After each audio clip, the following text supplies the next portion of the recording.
Yo, all right. We are out here. We're live. Zurich Diamond League. Um, man, man, man.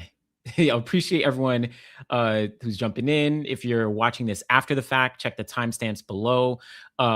Big shout out to all the athletes who competed. We're just getting started, but like, listen, man, yo, this Zurich Diamond League was absolutely insane. Absolutely insane. We're going to talk about the 400-meter hurdles, world record. We're going to talk about the women's 100-meter hurdles, world record. Like, obviously, we'll talk about all the other stuff, the women's 100, the men's 200. Yo, I was not, I don't know. Shout out to everyone who's jumping in. I was not prepared for this meet. I was not prepared for this meet. I wish I could have gone live earlier. I was literally, it's, this meet is happening. It's the middle of the week, right? Like I'm in the middle of my workday. It's absolutely crazy. So shout out to everyone who's jumping in. Man, oh my gosh. Again, if you're jumping in or if you're watching this after the fact, check the timestamps below. You'll be able to fast forward. I'm going to make sure everything is timestamped. I know people like to watch this afterwards. Also, make sure that you like this live stream and subscribe if you're not already. Listen, man, I thought that, again, we're gonna like dive in, but I thought that Julien Alfred edging out Melissa was gonna be like the highlight of the meet. That was barely the start. By the end of the meet, I forgot that happened. Like, I forgot that happened. Oh my gosh. Yo, again, shout out to everyone for jumping in. Appreciate y'all. We're going to be talking about the Zurich Diamond League. We're just going to go through the events. We're going to talk about the men's 400-meter hurdles, the women's 100-meter hurdles, both of those world records. We'll talk about the women's 100. Julien Alfred broke Melissa Jefferson Wooden's undefeated streak in the 100 meters dating back almost a full 2 years. It might have been 2 years at this point, right? Early August 2024 is the last time Melissa lost a 100-meter race. So we'll dive into that. The women's 400-meter hurdles, we'll give a quick shout out there.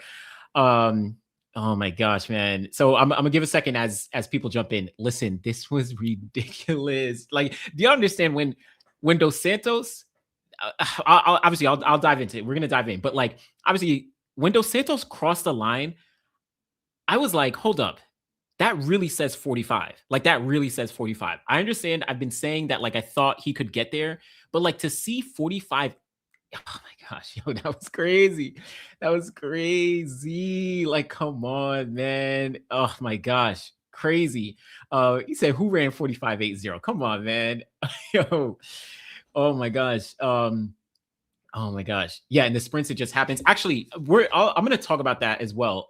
Shout out to Sidious Mag. We just did an initial reaction podcast. So that's going to be coming out. So definitely tap in with that, like initial reactions. But like, there's been a lot of, the sprints have been kind of crazy. Sprints and hurdles have been kind of crazy over the past. I mean, you think about it, right? 100-meter 3 world records in the hurdles have been broken in the past 3 months. Right? June, we saw the men's 110 hurdles.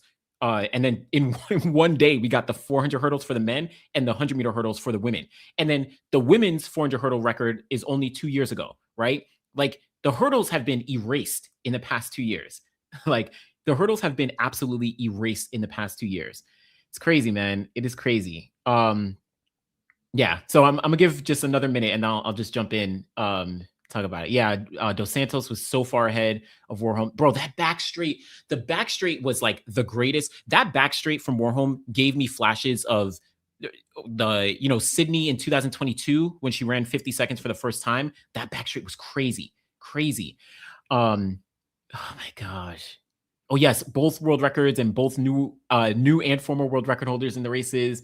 All the hurdle world records now held by Americans, which is kind of crazy. Well, athletes from the Americas, right? Dos Santos from South America, being Brazil. Was it a fast track today? Yeah. Once we saw once we saw Anna Cockrell run 53.1 in the 400 hurdles, it was a dub. It was an absolute dub. Allison is from the Americas. He's from South America, right? He's from Brazil, but like that's the Americas. That's what it was in reference to. Yeah, it took a hundredth of a second to beat Melissa. This is an official rivalry. Man, all right, let's dive in. I appreciate everyone jumping in. Again, if you are jumping in and watching after the fact, you can check the timestamps below. I'm gonna be you'll be able to check and see what's up. But let's just start off with this men's 400-meter hurdles. This to me was like this was I know again.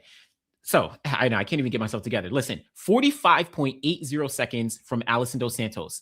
45.80 seconds, taking down the world record of 45 point, what was the world record? 45.94 set by uh, Karsten Warholm all the way back in 2021, right? 45.94 set at the Olympic Games in 2021. And now Dos Santos with Warholm in the race takes him down by almost a full second. This is almost a full second ahead of Karsten Warholm, who still ran 46.69, right? We had looked at that legendary mark of 46.78 all the way back in 1992 by Kevin Young. We looked at that mark as like unbeatable. You know, it stood for almost 30 years. And now Karsten Warholm just ran obviously way faster than that mark and got beat by almost a full second. Like that is insane. 45.80 seconds. Like this is I'm still like trying to like comprehend and like really just like think through this mark. Obviously, I've been saying that. Well, actually, let me be clear because I did go back and watch. I've been saying that Alison Dos Santos is probably on pace to do something very, very big this year. After his first 300-meter hurdle race in what was it, Xiamen or Keikou, whatever it was, I said, I think I did a live stream after that. I said, like, keep a lookout for Alison Dos Santos. He might be on pace for something special. Honestly, I didn't think 45 at that point, but I know in my last video, right, the last time Dos Santos he just took down Warholm, I think it was Lausanne or whatever it was. No, it was in Poland. At that point, I was like, okay, Dos Santos can break this world, or he can get under 46 seconds. I did not think 45.80 was actually going to happen. Like, I did not think 45.60.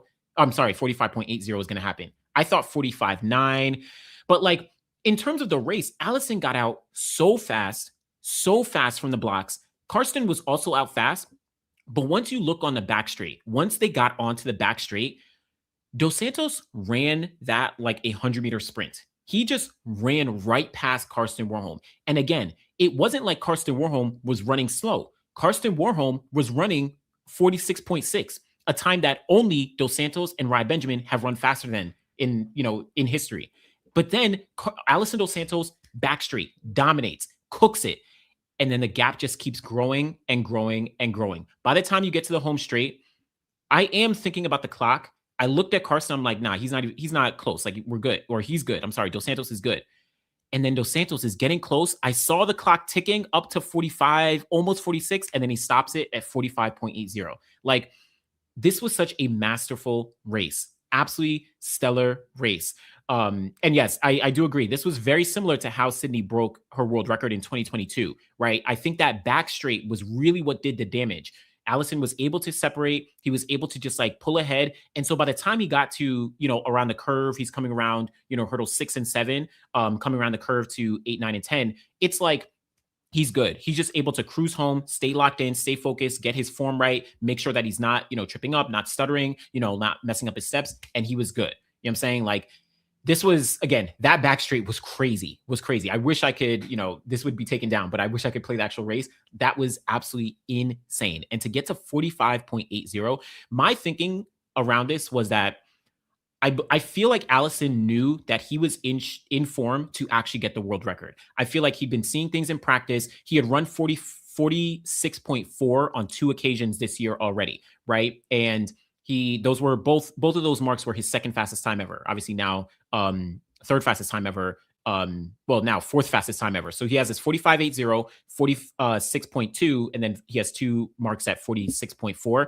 So in practice, I'm sure that Dos Santos understood that he was in form to get the world record, or if at minimum be able to break his personal best of 46, was it 46.2, right? From the world champs in 2022.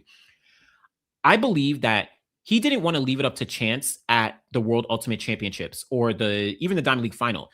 I think he knew this was going to be the moment. If there was any chance that I was going to go out there and break the world record, let me go out and try it right now. and he did exactly that. I think he left it all on the track. He was like, nah, I'm not leaving it up to chance.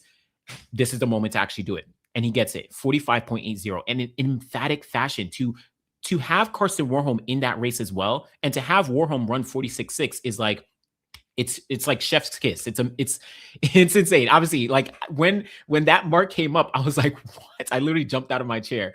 Okay, so he said that he knew in his post-race interview. Thanks for that call. I didn't even know that. I didn't see his post-race interview, but yeah, he knew. He had to have known after running those 46.4s.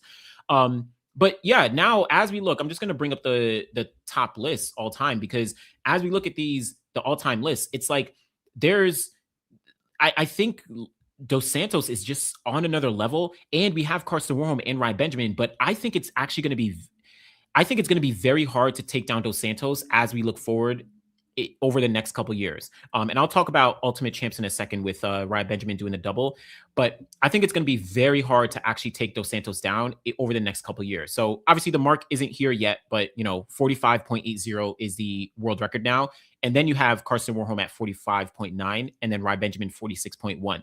But Dos Santos has also run 46.29 before. And previously, he had run the 40, earlier this year, he had run 46.43 and 46.48. So Dos Santos is building up that consistency that Ryan Benjamin already had and that Warholm already had, right? He's getting into that range. And the key thing is that Dos Santos is younger than Benjamin and Warholm, right? Dos Santos is still is 26 years old.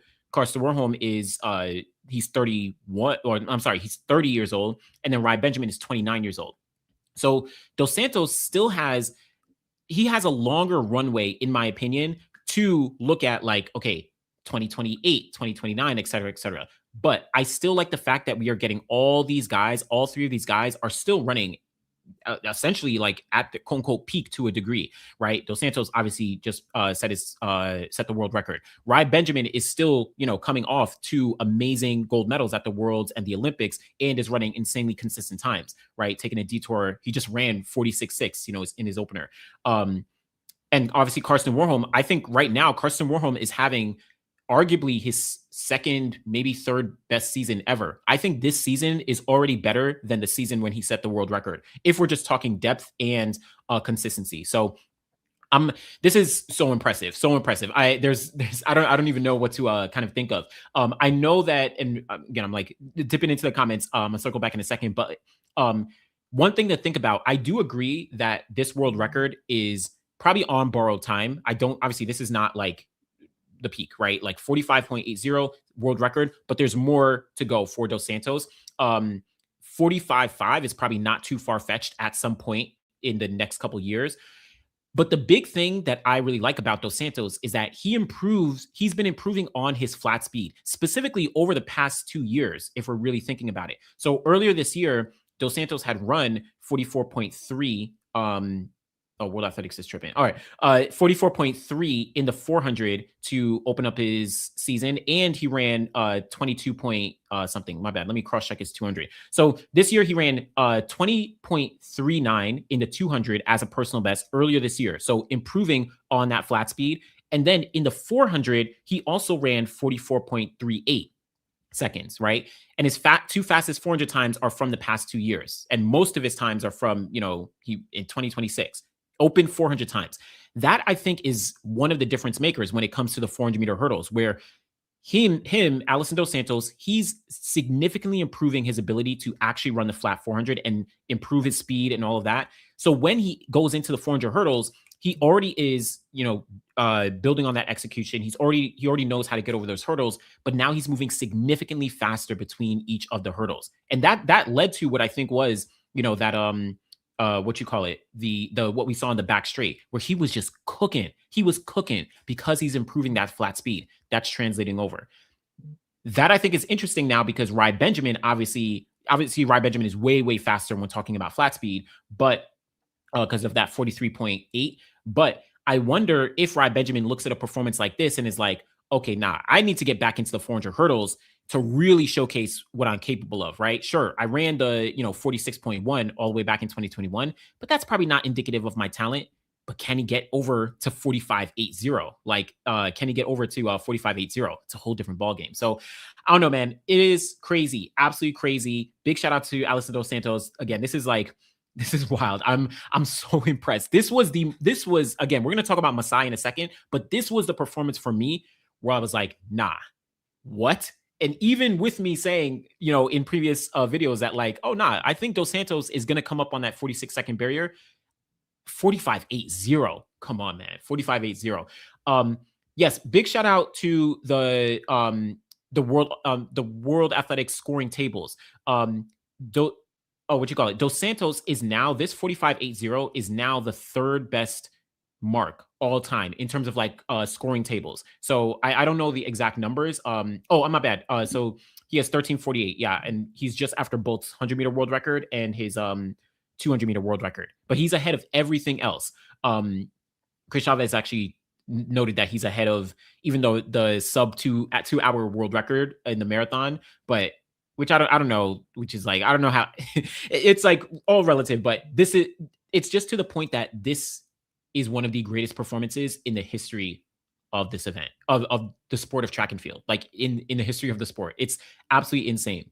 So yeah, big shout out to Dos Santos and Warholm. And even just before I just want to look at the Ultimate Champs thing, but Karsten running 46.6, crazy. Nathaniel Ezekiel as well as Lima, right? They both, and also Samba, they all ran 47. And even Gukek Matic from Slovakia. I forget. Let me actually I wanna do this justice. Okay, yeah, Slovakia. So yeah, my bad. I just wanted to do justice. So yeah, like he's running 47 seconds. So this was a deep field, but Dos Santos was on another level.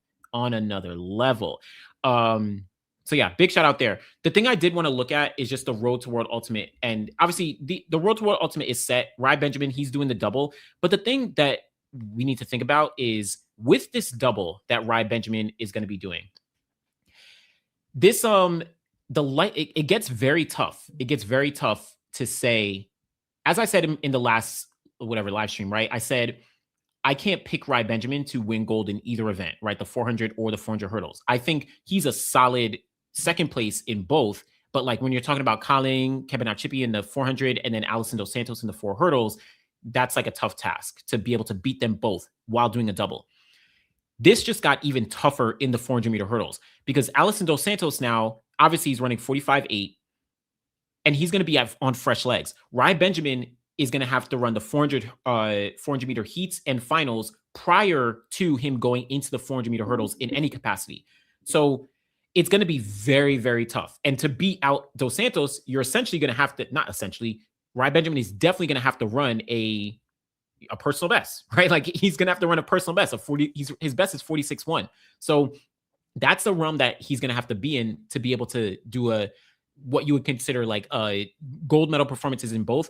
I'm doing quotes because like I can look at a successful double in a different way where maybe he does get 2 second places. That actually might be a good, test of him, of what he's doing. But big shout out to Rai Benjamin. I know, plans may change, but he said that in the future, he's going to stick with the 400-meter hurdles, especially leading into LA 2028. So I don't think he has plans to double after this. I was just checking back in some interviews. He said his plan in the future is to actually stick with the 400-meter hurdles. And I actually like that. I like the fact that Rai Benjamin's still young. He still has time. And he's like, yo, let me dive in and let me focus in on the 400 hurdles while these guys are still here. Like, it is crazy that we are getting Rai Benjamin, Alisson dos Santos, and Karsten Warholm for a third Olympic cycle going into 2027, 2028. They are still running, obviously, their best that they ever have been. Karsten Warholm, yes, he's like the veteran, quote unquote, but this is one of his best seasons ever. So this is insane. This is absolutely insane.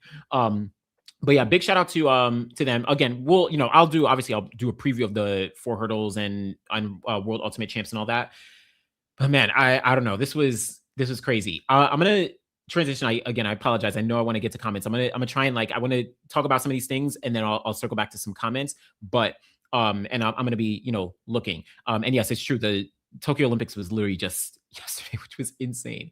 But okay, let me see. Greatest diamond league of all time. I don't know. That'd be a good question. But let me go to the women's 100-meter hurdles, because this was also another absolutely insane race.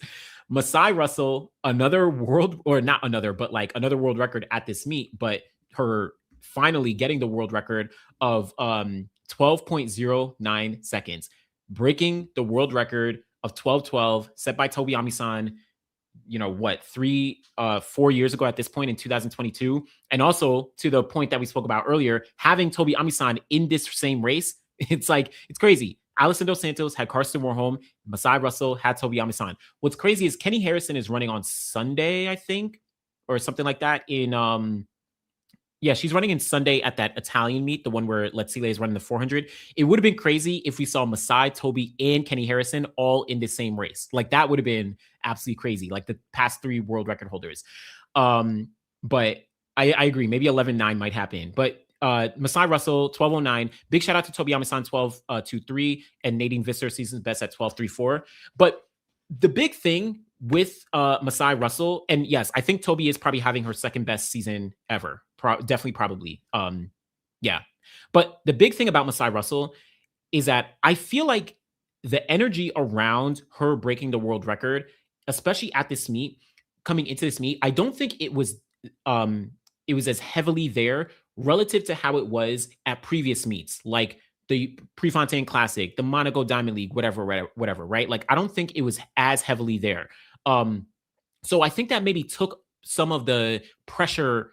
I don't know if it's pressure off of her. I saw she had an interview, but like, I don't know if it's pressure off of her or if it's maybe just like pressure out of the air, so Masai could just go out there and execute. Because I don't think people were definitely looking at Masai today of like, okay, she's going to break the world record. Could she break the world record? Maybe after Allison did his in the 400 hurdles, but like there was a little bit of like, okay, Masai is running, she's going to win, but like, what is it going to look like? So I think that did take some pressure off. But at this point, like, we are talking about Masai dominating the hurdles in a way that we have not seen literally since Donkova did in the 1980s. Like, at least this season, Masai is undefeated in the hurdles. She's run sub 12.2 on 4 occasions now this year. And I'm actually just going to bring up the all-time marks. But Masai is absolutely dominating the hurdles in a way that we have not seen since the former world record.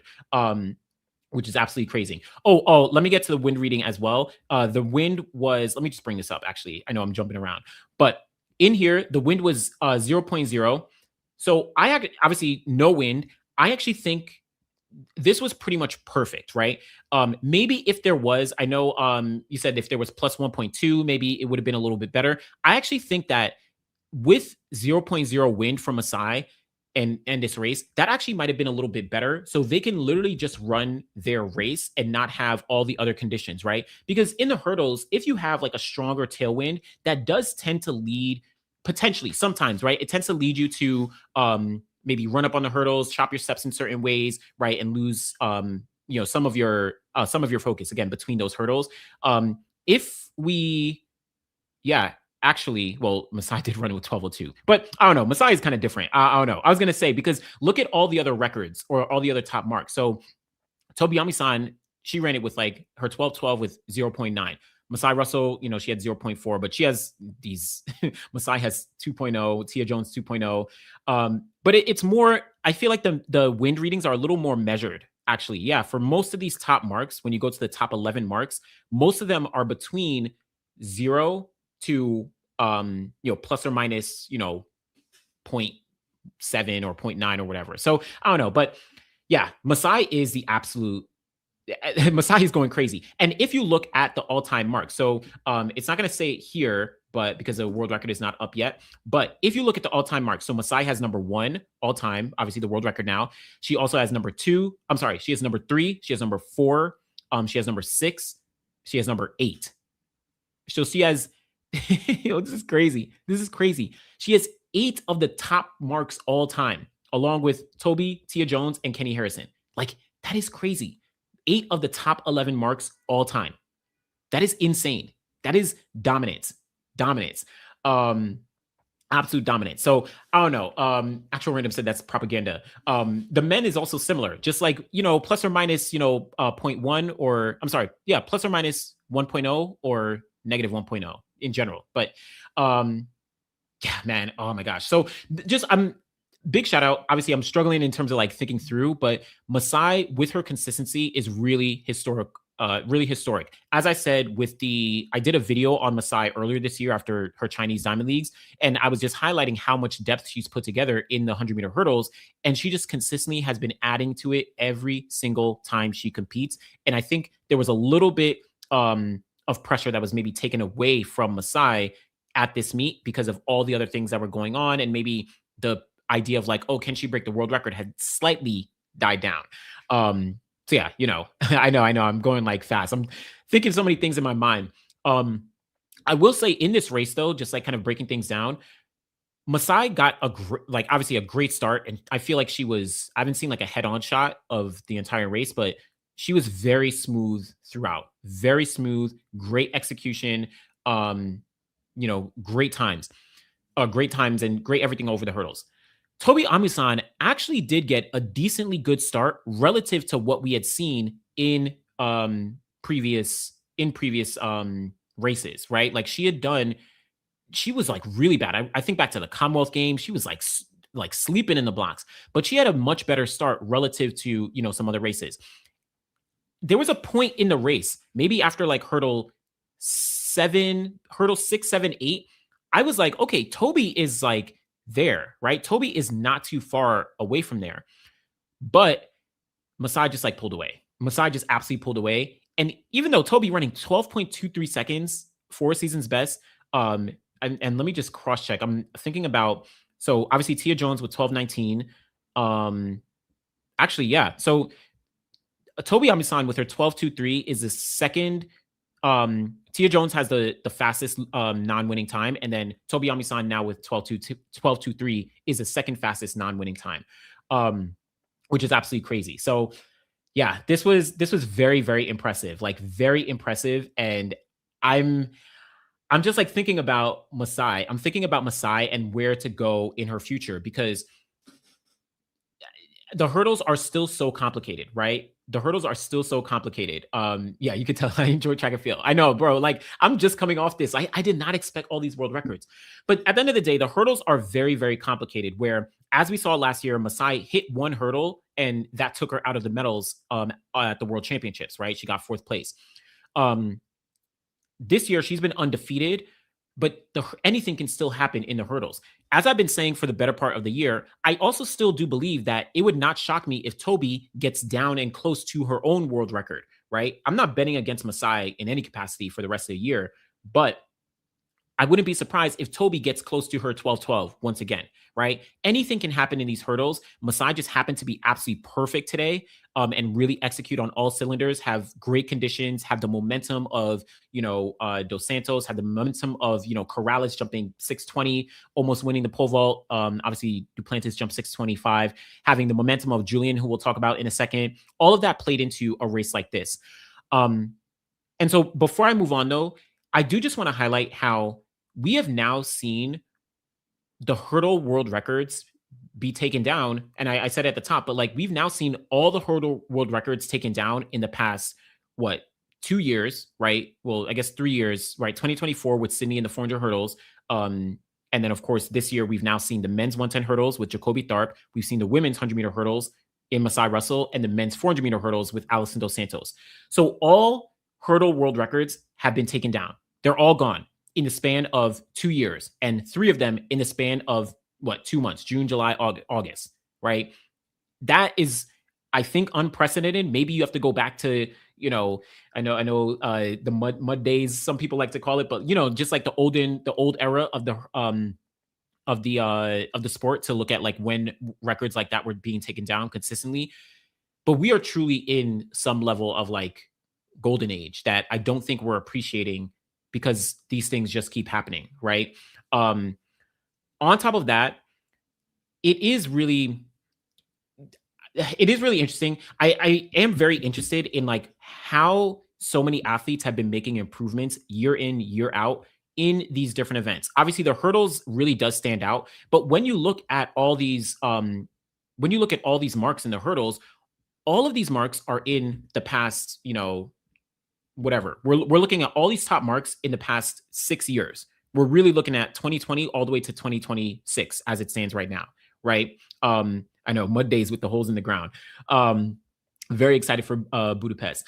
Jamaica's peak for championships. Yeah. But the hurdles, right? All these marks from the women's hurdles are really in the past 5 years. Since 2021, I think Jasmine Camacho Quinn's personal best is from what's Jasmine's personal best? 12.26 from 2021. And then the same kind of trend holds for all the other events as well. Obviously, 400-meter hurdles, we're looking at all these women doing it in the 2020s, between Sydney, between Femke, between Dalila. Her personal best was set this year. I'm sorry, in 2021, this generation. Also, Anna Cockrell, her best is from this generation. You look at Jasmine Jones, right? All of them are from this current generation. And again, look at, the men's 110 hurdles, that's maybe the outlier. But you look at the 400 hurdles for the men, it's the same situation, right? You have Dos Santos, you have Rai Benjamin, and you have Karsten Warholm all running, all-time marks. And they're all just in the past couple of years. Let me just cross-check here. But all of these are from, again, this current generation. Anything in yellow is from the past 6 years, 5-6 years, right? The 110 hurdles for the men is maybe the only outlier, though not even that much of an outlier, because we are seeing a lot of consistency across the board, right? Look at all-time marks in the men's 110 hurdles. The world record just got broken, as I said. And then actually, look at the top 8 marks. Well, top 9 marks all time in the 110 hurdles. They are all from the past 5 years. They are all from the past 5 years, right? And then even as you go down, you still see a couple. This generation of hurdlers is absolutely insane. Absolutely insane. It's crazy. It's so crazy. And I'm just trying to conceptualize it as we kind of live through this. Obviously, I do think the shoe technology has a big factor, towards it, where I think there was a thing that World Athletics just did. And apologies for kind of jumping around thoughts, but World Athletics just did some live stream with Usain Bolt where they had fans just like asking him questions. And one of the people asked him, what do you think you could have run if you ran in super spikes? And he said, he said something like, I could have run 9.4, maybe, sub 19 or something like that. But he explicitly said, look at what Julien did. Julien was running 10.7s consistently from 2008 all the way to 2019. Julien was running 10.7s, 10.7.8 all the way at the Olympic final in 2017. I'm sorry, 2008. 2012, she runs 10.7.0. 2019, she runs 10.7.1 and a bunch of 10.7s in between.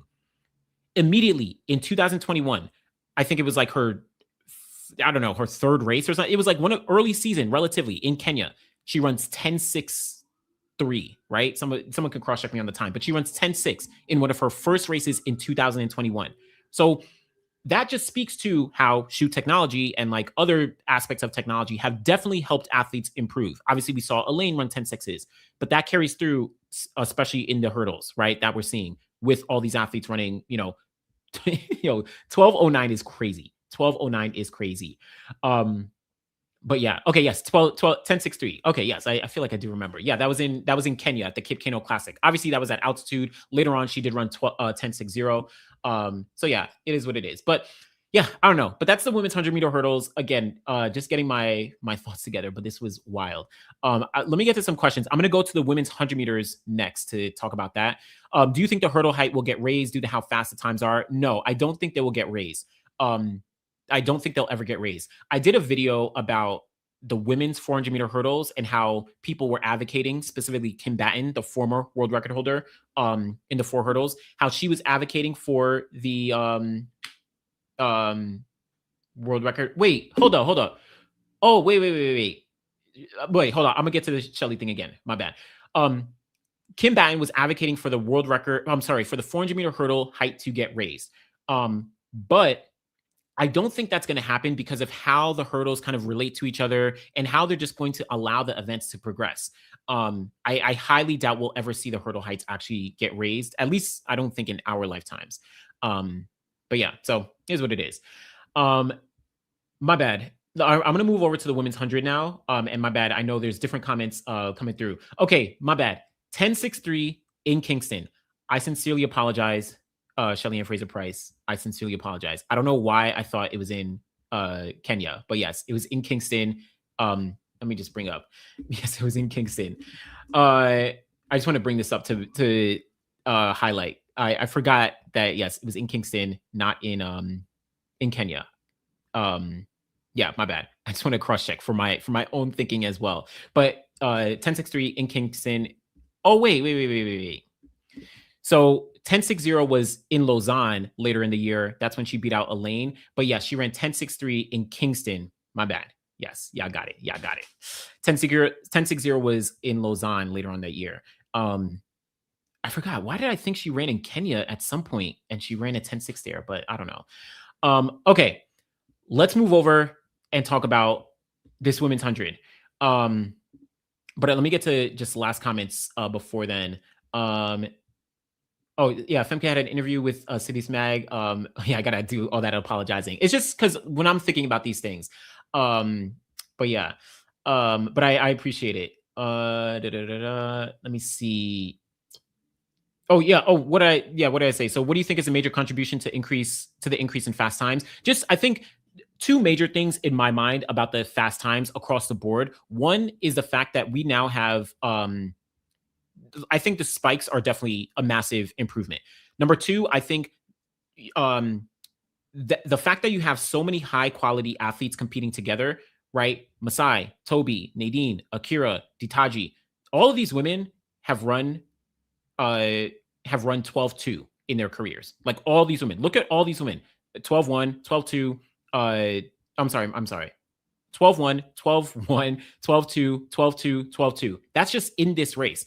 Grace Stark is not even in here, right? Like there's so many women who are competing against each other and who are like who are pushing each other to to like otherworldly bounds, right? Like they're pushing each other to be better every single day. So when after Kenny Harrison ran that 12-2 all the way back in 2016, then you get to 2021, Jasmine Camacho Quinn, she runs 12-2, right? She runs 12-2-6. Then you get to 2022, Toby Amisan, she runs 12-1. Then you get a whole flood of athletes after that also running insanely fast. I think it is in combination of obviously talent, obviously nutrition, obviously tracks. I also think spikes are a big factor. Like, I don't know if it's like massive, but it is a factor. We can't, completely dismiss it, but it's not a singular factor. I think the competition around the women and the men, right, being racing each other, being in, being on the track day in, day out. I think that is a massive, massive factor for everything. It goes in the same realm for the men's 400 meter hurdles where Dos Santos, Rai Benjamin, Warholm.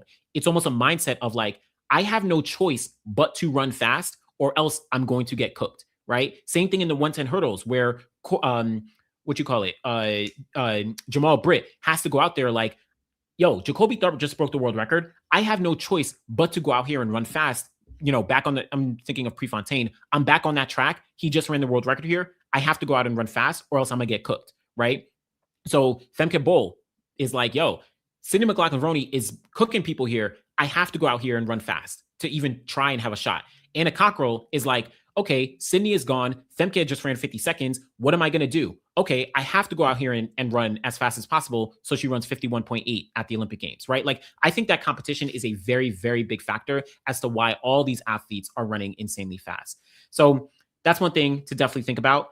But that kind of does lead us into the women's 100 meters, where we now just saw, let me bring it up. Women's 100 meters, this was a shock.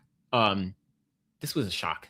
Like, I don't know if it was a shock. Obviously, if you have been listening, I've been saying that like anything can happen. I'm not going to bet against I'm not going to bet against Melissa Jefferson Wooden, but like I wouldn't be shocked. But yeah, no, actual random, like you spikes are a factor. I'm not saying it's the only factor as I just explained, but like it is a factor. Obviously participation is one factor as well. It's also competition. It's all of that, but you'd be lying to say that spikes aren't a, one factor in it as well. I don't know what the percentage is. Maybe it's 5%, 10%, but like it is a factor. But at the end of the day, listen, Julien Alfred, Melissa Jefferson Wooden, 10-7-0 for both of them. Listen, I'm going to break this down in a second, but Julien Alfred, Melissa Jefferson Wooden, 10-7-0 into a headwind, negative 0.7. We're going to talk about Julien's headwind races. Crazy. Sha'Carri Richardson, 10-9-7. I mean, not a great race. Tina Clayton had by far the best start once again. But she obviously faded back to 10-9-8.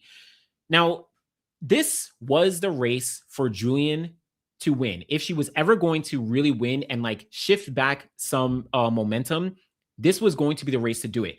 Coming off the race in Poland, where she didn't, again, she had a good transition, but she was left in the blocks, right? So her immediate start, her reaction was terrible, right? It was absolutely terrible.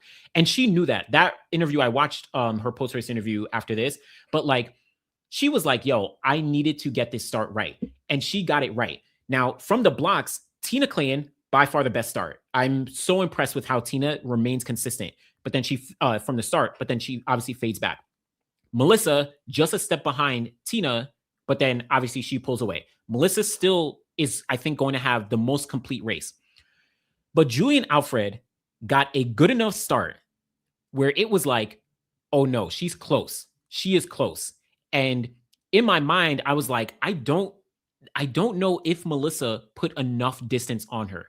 And it turned out to obviously not be enough. It was barely just enough. You're talking about 10-7-0. Let me bring up the actual thing. We'll talk about, Sha'Carri with her split, with her leaning back. But like literally the exact same time and barely getting beating out by split second here. So by thousandths of a second.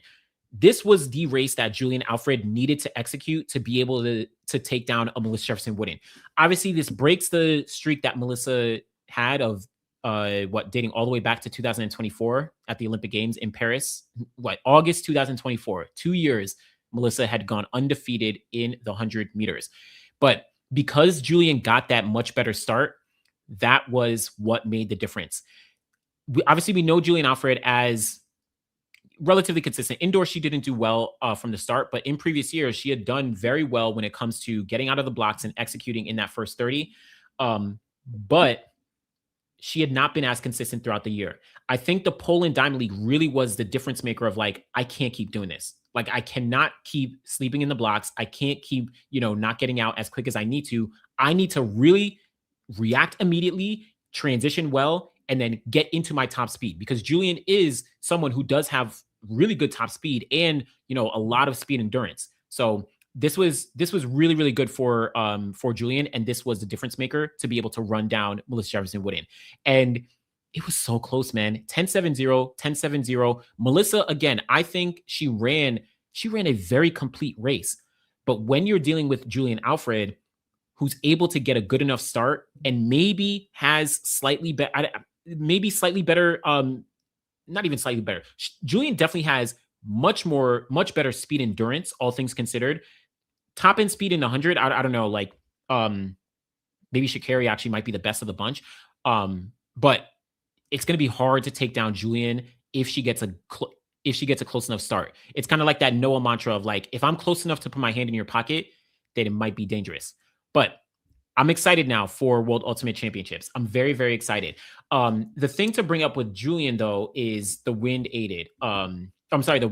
reading. So she has a whole bunch of headwind races in the 10-7s. Obviously, the the flash time came up as 10-6-9. But she unfortunately, it was corrected to 10-7-0. So if you look at her, oh, no. Is this correct? Yeah, 100 meters. So if you look at her top marks, she has 10-7-0 into a negative 0.7. So that was today. She has 10-7-2 into a negative 0.1. This was at the Olympic Games. This is all Julien Alfred. She ran 10-7-7 into a negative 1.5, right? This was last year in 2025 in Prefontaine, right? She finished second place to Melissa. She also ran 10-7-9 into a negative 1.4. This was last year in Monaco, I think. Yeah. So Julien Alfred has four marks that are all into these headwinds that if you convert them would have gotten her into the 10-6s, right? Flip this wind around, she runs 10-6. I mean, today she would have run 10-6 mid if she had 0-0 wind, right? 10-6 mid, maybe 10-6 low. Who knows? Maybe not that. I don't know. But you know what I'm saying? Like Julien is so unlucky when it comes to these 100-meter races. She just keeps getting these headwinds, man. She just keeps getting these headwinds. And it's tough because it's like you want Julien. You're rooting for someone like Julien. She got the Olympic gold medal. She dealt with injuries last year. But then this year, things have really been coming together. And man, it's just so impressive. So impressive. Now, looking forward to Ultimate Championships, this is where I wonder where you all would put your money on. Like, I'll say this, right? Like, I wonder where you all would put your money on, right? Julien, because if she's like getting her start, if she's figuring it out, it's like, okay, is that, is she going to be able to take down Melissa going forward? Or is it still Melissa because she's obviously gone undefeated and she's run 10-6 a whole bunch of times and like has a gold medal from last year. Like, I don't know. I wonder if this like completely turns the tides or if it's still like, nah, Melissa is still the one, right? Like, that's the question. I'm gonna talk about Sha'Carri in a second. And yeah, also to be clear, like obviously I'm talking about times and Melissa and Julien running into these headwinds, Melissa running 10-6s, but like I can't predict times, right? Like I don't think we can predict times because the conditions are so. Julien would have run 10-6 here if not for this headwind, right? Like both of them, Julien and Melissa. So it's mixed. But yeah, my money is still on Melissa Jefferson Wooden. Melissa Jefferson Wooden for rounds. What you call it? MJ Wooden. Yeah, not mad at that. Oh, you say neither of them? Who do you think? Who do you think would take it? Is it Sha'Carri? I don't know. My money is still on Melissa. Yeah, I'm honestly majority on Ya's side. I think Melissa is still the one, right? One loss can't take away what we saw over the past 2 seasons, but it does go to the point that we can't say that Melissa is completely unstoppable as a race like this actually does show. You know what I'm saying? I do see that. Let me see. So it said Sha'Carri, which is interesting. I'm curious what your thought is around Sha'Carri. And then you said Sha'Carri's not even in the conversation. So one thing before Sha'Carri, Julien confirmed 100% that she's not doing the double at the Ultimate Championships. She 100% confirmed that she's not. She said that she's going to run the 200 at the Diamond League final. And then at the Ultimate Championships, she's only running the 100. I actually think that's a pretty smart strategy because she's probably looking long term. She's looking to 2027, 2028 to say, listen, I can do the double at Ultimate Champs if I want, but I need to make sure that my body is ready to compete at the World Championships and then not potentially, to defend my gold medal at the Olympic Games. That's the strategy that I assume Julien is thinking about. And so as it stands now, I think Melissa Jefferson Wooden is the only athlete who's doing the 100-200 double on the women's side at the Ultimate Championships, right? Shericka Jackson is, her season is done. Julian Alfred is not doing it. I think that's it because all these other women. Oh, Amy Hunt actually is doing the double. My bad. Amy Hunt is going to be doing the double. And maybe Dina Asher-Smith as well. But like when we're talking about, I guess like challenging for the top spots, right? It was Julian Alfred, is Melissa Jefferson Wooden, and it was Shericka Jackson for a moment. Shericka obviously is out. Julien is only doing the 100. Now Melissa is going to be doing the double. Yeah, my bad. Amy is doing it. My bad. Yeah, Amy is doing it. So yes. But yeah, the other thing I'll say is Sha'Carri. So Sha'Carri is it's interesting. It's interesting. Sha'Carri has run 10-7 on 3 different occasions this year. She ran it in LA, she ran it in Eugene, and then she ran it in New York City. But when it comes to these races now, she's stepped back. She's ran 10-9 in her last race in Poland, and then she ran 10-9 here in 10-9 here in Zurich. And when you look at her main competition, she's finishing behind them every single time. And it's not like it's close, right? She's not running 10-8. She's running 10-9s. I wonder if I'm trying to like conceptualize and wonder what the situation may be on like how she's dropped back so drastically. Now, yes, World Ultimate Champs is still, just about 2 weeks away, but it's tough because if Melissa and Julien are trending upwards, right? Melissa was running 10.78 at the top of the year or at Prefontaine Classic. She ran 10.78 in Poland, and now she runs 10.70. Julien was running 10.8 at the top of the year, right? She goes to Poland, she runs 10.8, and now she's running 10.7. Julien was also running the 21.5s. Melissa is running 21.6. So Sha'Carri, it's getting a little bit tougher to say, okay, she's going to beat out either of these athletes as it stands right now, if you wanted to make a prediction. It's possible. It's possible. And I think we should be very clear on that, where you cannot count out the idea that Sha'Carri can still beat out either of these two women. I still do believe that she is in the conversation purely based on talent, purely based on what we've seen in previous years. And the fact that she did start out this year running 10.7s and getting back to some of that form that we saw in previous years, pretty much in 2023. So I think we need to be clear that like you cannot count out Sha'Carri Richardson when it comes to Ultimate Championships later on. But it's also, I mean, in my opinion, it's very, very hard to say, all right, I'm putting money down on Sha'Carri to beat out Melissa or to beat out Julien, right? Like just based on what we've seen in recent transactions. That's the only thing. So I don't know. And I think as it stands now, because Sharika is no longer here, Elena's not running, it's really these three.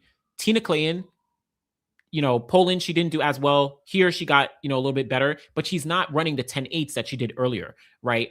From my understanding, she's also been, significantly affected by the loss of Coach Francis. Obviously, rest in peace. So that is maybe something to factor in. But it's just like these women have like just stepped up. Julien drastically stepped up. Melissa drastically stepped up. Sha'Carri, yes, Sha'Carri is close here. Brianna Liston and Sha'Carri were close in Poland, but I think Sha'Carri is like a solid third. And then you're looking at Julien, Melissa. I still think Melissa is the number one, and then Julien number two. But any of these three, I'm still going to stand on it. Any of these three can win. Like, do not sleep on these women in the 100. Like, anything can happen, right? No one is bulletproof. Absolutely, no one is bulletproof. So you said big surprise. If Sha'Carri can turn the tables on Juju and Melissa Jefferson, wouldn't big surprise? Yeah, I'm not mad at that. It would be a surprise for sure. But it's possible she can bounce back. Can't be the face of sprinting off Beyonce's social media and a 1-year run. Ugh, it's tough. It's tough. But again, when you're talking about the face, what you do on the track is one aspect, but like Sha'Carri has transcended.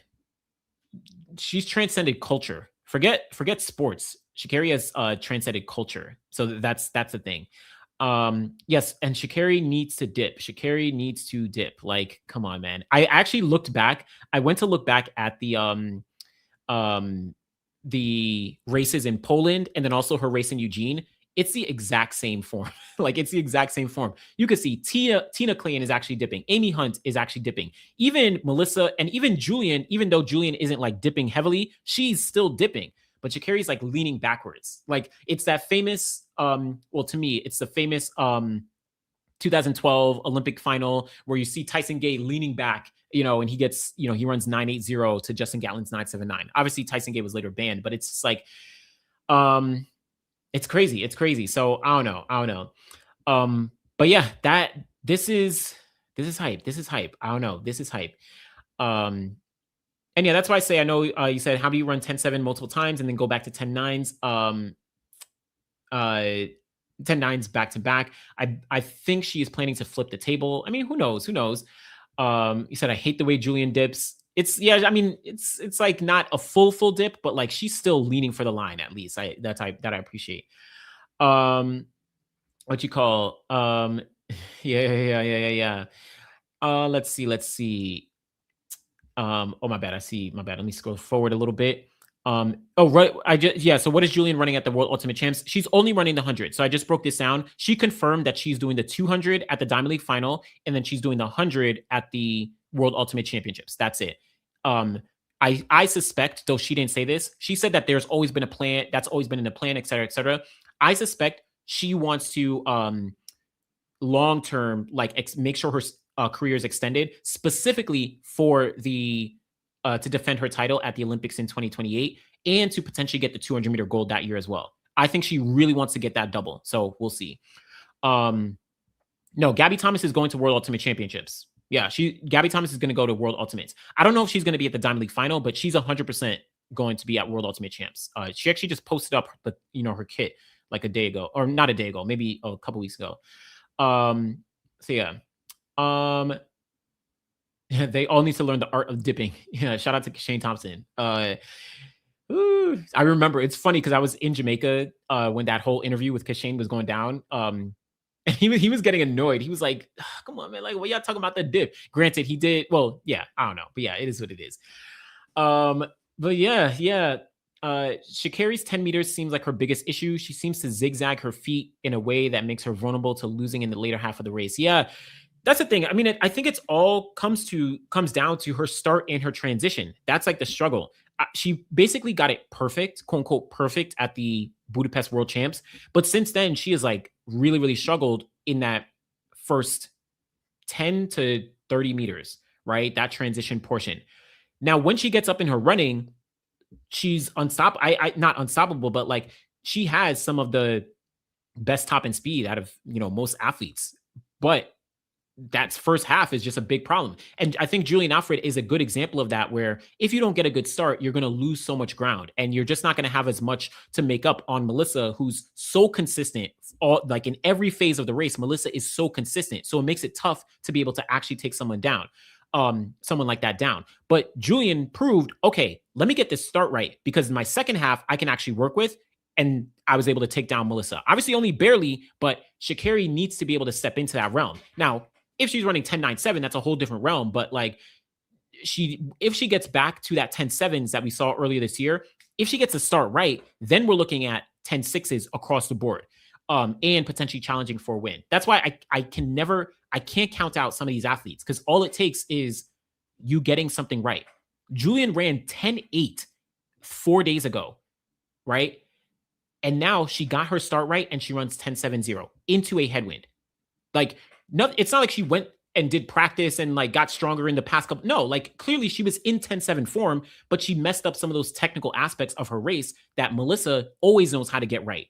But Julien just fixed it. She went back, with her coach in the past couple of days, was like, all right, what do we need to do? What do we need to do? You need to get this right in the race. And she fixed it and she runs a personal best. So those are the things that Sha'Carri definitely needs to get back. I know after Poland, she spoke with Dennis Mitchell and she was like, listen, Dennis told me, but like, I don't know, man.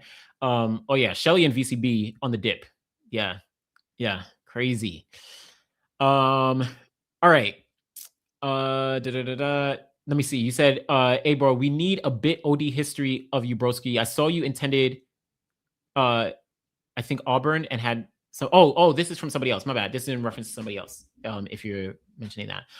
And yes, not only 10.7, but a new personal best and national record. Exactly. That's the thing I'm thinking about. It's like, we literally just saw all these women, and just specifically Julien, we just saw her in Poland. She didn't fly back to Texas, do training, get stronger, hit the weight room. No, she fixed things in this next race. She spoke with her coach and identified the things to fix.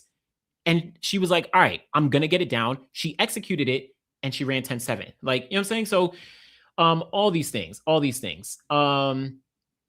Let's see. Oh, you weren't here for the Sha'Carri era, so you don't get the hype for her. Listen, all you need to do is go back to 2021. That's where the hype started. That, like, 2021 is where the hype started, and that's where she became the Sha'Carri we know today. Yes, she got the gold medal in 2023. Yes, she got the silver medal at the Olympics in 2024. But 2021 is the year where everything changed and Sha'Carri broke through culturally, where she became track and field. Forget, all due respect, forget everyone else. And I'm saying all due respect because, like, you have certain athletes who are like the top of the top, right? You have your Gabby Thomases, your Sydney McLaughlin-Levrone, Tara Davis-Woodhall, Noah Lyles. Like, you have those athletes.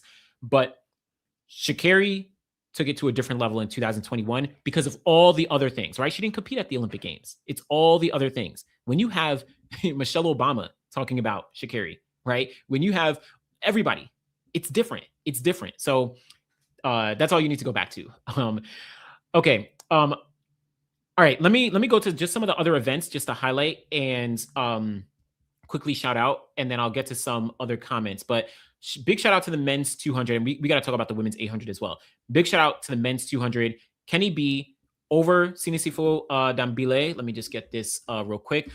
Kenny B, big race for him, right? Big race with a world lead of 19.62 seconds ahead of Dambile by a full 0.2 of a second, who ran 19.82. Dambile just continues the consistency all throughout the year. Andre de Grasse, 20.03. He had a very good run. He was in lane 2, like all the way. I don't know why they put my man in lane 2, but very good run for him.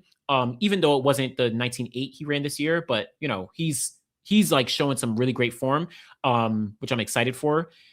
But Kenny B, the way Kenny B, obviously, after all the world records and all this stuff, I was like, is he going to run like 19.4 at this race or something? But the way he ran this turn, Kenny B is so different in the 200. Like, he is so different in the 200 meters. I don't know what it is. I don't know how it is, but like, Kenny B dominated that turn. He absolutely demolished that turn. By the time he came off into the home straight, the race was absolutely over. That's why I was thinking, oh, is he going to run 19.5, 19.4 or something crazy? Like, it was crazy. Okay, yeah, no one pushed him to a 19.5, which is fair. But granted, he's run 19.5 at other Diamond League meets by himself in, like, you know, in Doha and all these things in previous years. So, but you're probably right. Like, no one was there to push him to 19.5, but to I'm just so impressed with like how he dominated the curve. And it really just gave a different impression of like what he does in the 100. Yes, he ran 9.87, finished second place, you know, at the Poland Diamond League 2 / Seville. But like the 200 is just different. It is absolutely different. And now this makes me interested on, well, actually before then, Dambile 19.82 as I think Dynamics, you said it, like, don't stop sleeping on him, stop playing with him. Like, he showed that he is no fluke. He's been so consistent all throughout the year. I just want to bring this up because Dambile has been on fire. I'm going to come back to Kenny B. I want to talk about Kenny B, Noah Letsile, World Ultimate Champs. But look at Dambile's all-time marks as it stands right now. When we're talking about the 200, he now, and this is all this year, except one mark, I think, 1997 from last year. This is Dambile. He's run 19.98, 19.96, 19.82 today, 19.77, and 19.74. Some people looked at the 19.77 and was like, oh, you know, it's at altitude in Nairobi. Oh, you know, it's a big mark. Oh, you know, he's going to be like Rainer Mena or Clarence Munyai. Nah, cool. Let me go to Doha and run 19.74. Oh, you know, it's an open stadium. Oh, you know, it's different. Oh, you know, this, that, whatever. Nah, let me go and run 19.8, you know, into a slight headwind, right? Let me go run 19.9. Let me go run 19.98. You know what I'm saying? Like, in terrible weather. What was it? Yeah, 19. He ran this 19.96 in terrible weather in Glasgow. Excuse me. My point is, and yes, random, like he hasn't run 19.76. I mean, he's run 19.7 twice. I know you're going to have your caveats, but it's the same thing that I said about a Tate Taylor or even with Gout, though Gout hasn't done it. But like, I don't need you to replicate your personal best, but you need to show me consistency behind that in some capacity, right? Wade Van Niekerk has a 43.03. His next best time is 43.4, right? Sydney McLaughlin, well, no, Sydney has OD. But you understand what I'm saying, right? Like, there's certain athletes who have run a big personal best, and then they have some other marks that are behind that, not close to their personal best, but consistency within that realm, right? So yeah, that's what I'm kind of thinking of. So those are the things I think of that give Dambile a lot of credit to his consistency. Like, and I think at this point now, shout out to everyone in the race.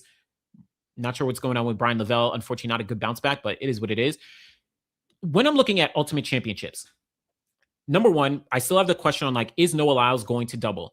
I still wonder if Noah Lyles is actually going to double. But TBD, he says it seems like he still plans to, but we'll see.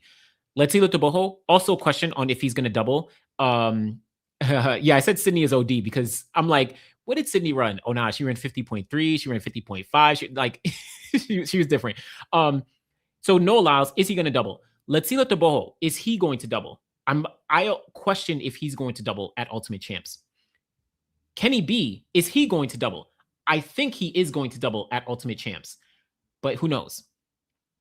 Those are the big three. Those are the guys. Obviously, if Noah Lyles is running, he is the favorite. Noah Lyles didn't confirm he's injured, but he did say that he is cramped. He cramped at USA's, and then afterwards, recently, he said like his hamstring is healing. But he didn't say like he's injured. He said that he'll be fine and he'll be at Ultimate Champs. But if Noah Lyles is running, specifically the 200, I have maybe a few more questions because of the landscape of things. But like in the 100, Noah Lyles is the favorite, like bar none. If only because of all his pedigree, if only because of all his consistency throughout the years. Like the 200, you just can't count him out. Even if he does a double, no one has. Well, okay, yeah. Let me pause. At the Olympic Games in 2024 and 2021, Noah, well, he didn't double, but Noah did do the double. But when we get to World Champs in 2023, World Champs in 2025, like no one is able to take him down in the 200. So I'm betting on Noah Lyles, right? Then we get to Kenny B and Letsile, and that's where I do think the conversation does come into play. My bad. I see. Let me just make sure I can put it up. If I can find it. Oh, I missed it. Okay. So Kenny said that in Poland that he is doubling. Okay. So listen, if he's doubling, I still have a lot of confidence in him in the 200 because again, look at what he did. Actually, look at Kenny at the Olympics in 2024 and the World Championships in 2025. He did the double and he did immaculate in the 200. Obviously, the 100 is a whole different discussion. He didn't do as well there, but in the 200, Kenny B did immaculate, right? He got the silver medals. He like ran some of his fastest times ever, right? Personal best in Paris, I think. But like Kenny B is going to be hard to take down. Letsile, though, Letsile is also good because you look at Paris in 2024, where he ran his personal best in the 100 and then ran his personal best in the 200. 2025, he didn't get to run the 100-meter final. He false started, but he also ran well in the 200, right? He ran 19.6. So this 200 is shaping up to be very, very competitive. Very, very competitive. Dambile, then can he take advantage of somebody, right? Can he take advantage of a spot? You know what I'm saying? Like, can he be like, I don't know. Can he jump in and be like, okay, Kenny is slipping, Letsile is slipping. Maybe I can slot into that second place, right? I don't know, right? Maybe if Noah doesn't double, again, I'm still, I don't know if Noah's watching. Maybe he is, but I'm still hesitant on if Noah is actually going to double. If he doesn't, I suspect he might go into the 100. And if he does, then that opens up a spot. That makes it a very good case for Dambile. Dambile is not doubling. He's only focused on the 200. If everyone else is doubling, what is Dambile going to do? You know what I'm saying? Is he going to run? I would not be surprised if we see Dambile run 19.6 in Budapest. Now, whether or not that's good enough to win is a whole different question if everyone else is still running. But listen, man. Yeah, we'll see. But that's a 200 for the men. This was a very, very good race. Very, very good race from Kenny B. Just the way he executed the first 100 was crazy. Out the blocks, crazy. Kenny B is a different athlete in the 200 than what he does in the 100 meters. No one is beating Kenny except Noah in the 200. And in general, I'm like trending towards that. As I said, Noah Lyles, if he's running the 200, like I'm not betting against him, right? If Noah is not running the 200, the way it stands right now, I'm looking at Kenny B, Letsile, and then Dambile, right? But I don't know why y'all I don't know why some of y'all said like, oh, Dambile is not running 19.6. Yeah, as people said, like, oh, Dambile is not breaking 20 seconds. Oh, Dambile is never going to run 19.7 again. Like, it seems like everyone keeps doubting Dambile, and he keeps proving y'all wrong. So the only thing that I'll say right now is I am not picking Dambile to beat out Noah, Kenny, or Letsile, but I'm not picking anyone else to actually beat out Dambile. Right. So he's a solid fourth in the pecking order overall. And if I just look at the road to ultimate, I think he's actually fourth, a solid fourth. Right. Yeah, he's fourth right behind Noah, Letsile, and Kenny. So I don't know. Brian Lavelle is still in the mix, but he's just not he's not there. But it is what it is. He's just not having a great season. But yeah, I don't know. But yeah, I think let me see. Let's see. Okay, yeah, I know Random is hating on Dambile. It is what it is, man. I don't know. For Ultimates, I think Okay, let me see. Let me see. For ultimates, I think athletes that qualify for 2 events still have the incentive to double because you make top 3 to get you make top 3, you get money. Yes, but then also I think certain athletes who are not doubling are thinking long term. So again, you look at a Julian Alfred, she can double, but she's not doubling. I think because she's trying to make sure she has long term, success, right? Where she can. Julian Alfred is the favorite in the 200 as it stands right now. Like she is the favorite. Obviously, Melissa's going to be there, but Julian Alfred is the favorite. Gabby Thomas is going to be there. She's only doing one event. Shawnee Miller-Weibo.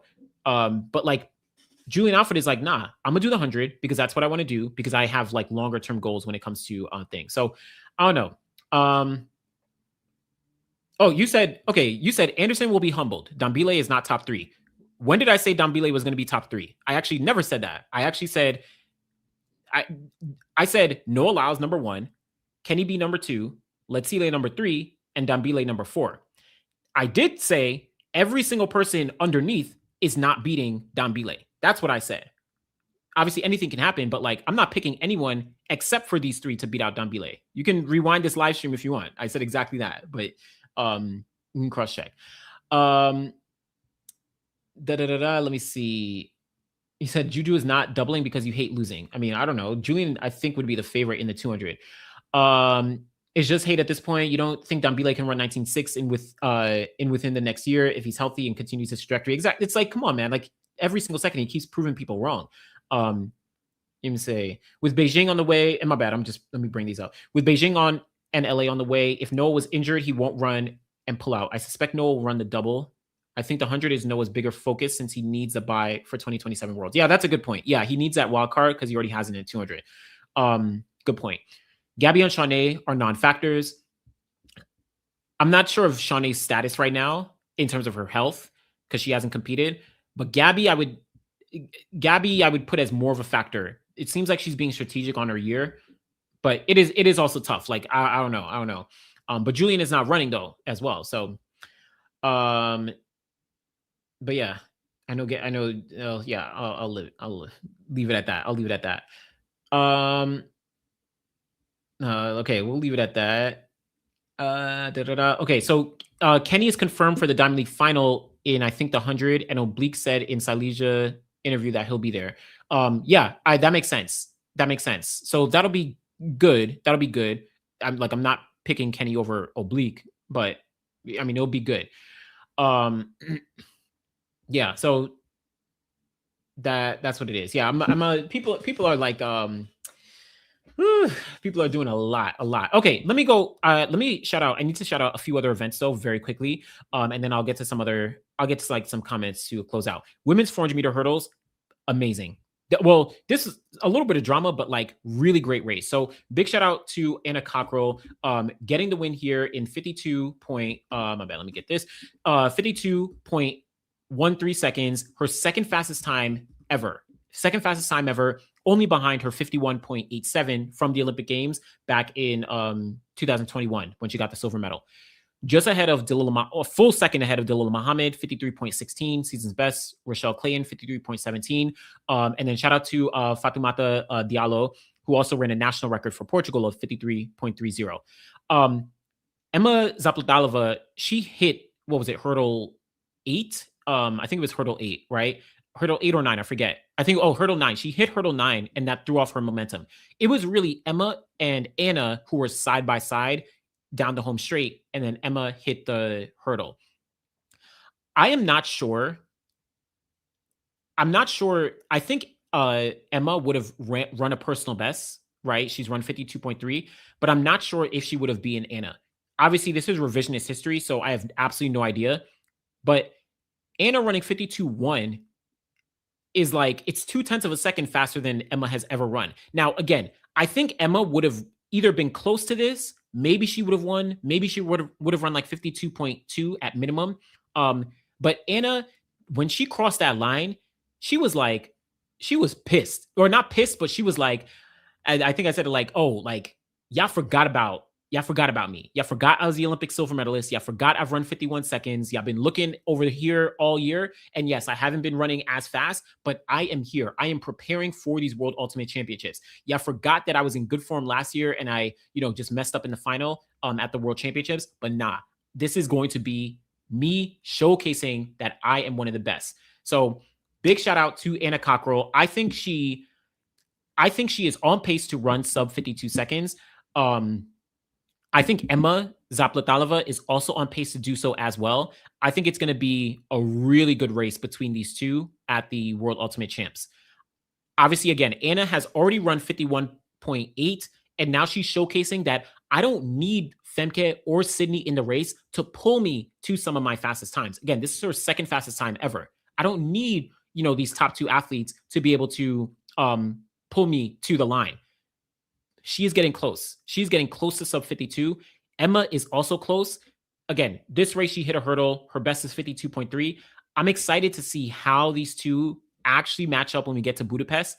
I still think, like, all things considered, because of how the season has played out, like, Emma is still the favorite, but Anna is right there. I think I think Anna's right there. Obviously, I'm maybe, and I'll gladly admit, there is a little bias, right? In terms of just like, speaking to Anna more frequently. I think I've spoken to Emma once last year at World Championships, but like, obviously, you can call me out on bias. I will still say I do think Emma is the favorite just based on what she's done this year, but Anna is there. So don't sleep on Anna. You know what I'm saying? Like, do not sleep on Anna. So we'll see how that plays out. Dalilah Muhammad, Rochelle Clayton, all these women are going to be at Ultimate Championships. I think even Emily Newman, but like all these women are at Ultimate Champs. The top 6 women are going to be at Ultimate Champs. I've noticed with Emma, she's very hesitant in the last 2 hurdles consistently. She seems to be conservative rather than sprinting over the hurdle. That's a good point. And I wonder if Anna training with someone like Dalilah Muhammad, right? With someone like Alexis Holmes, that's going to increase her ability to be a really strong sprinter, right? I know for a fact she does a lot of sprint work. Emma has increased her personal best in the 400 this year as well. She's been doing a lot of work on her speed, but Anna maybe has like that background. Anna also has that 100 hurdle background. So, big shout out to Anna Cockrell. Big shout out to Anna Cockrell and what she did here.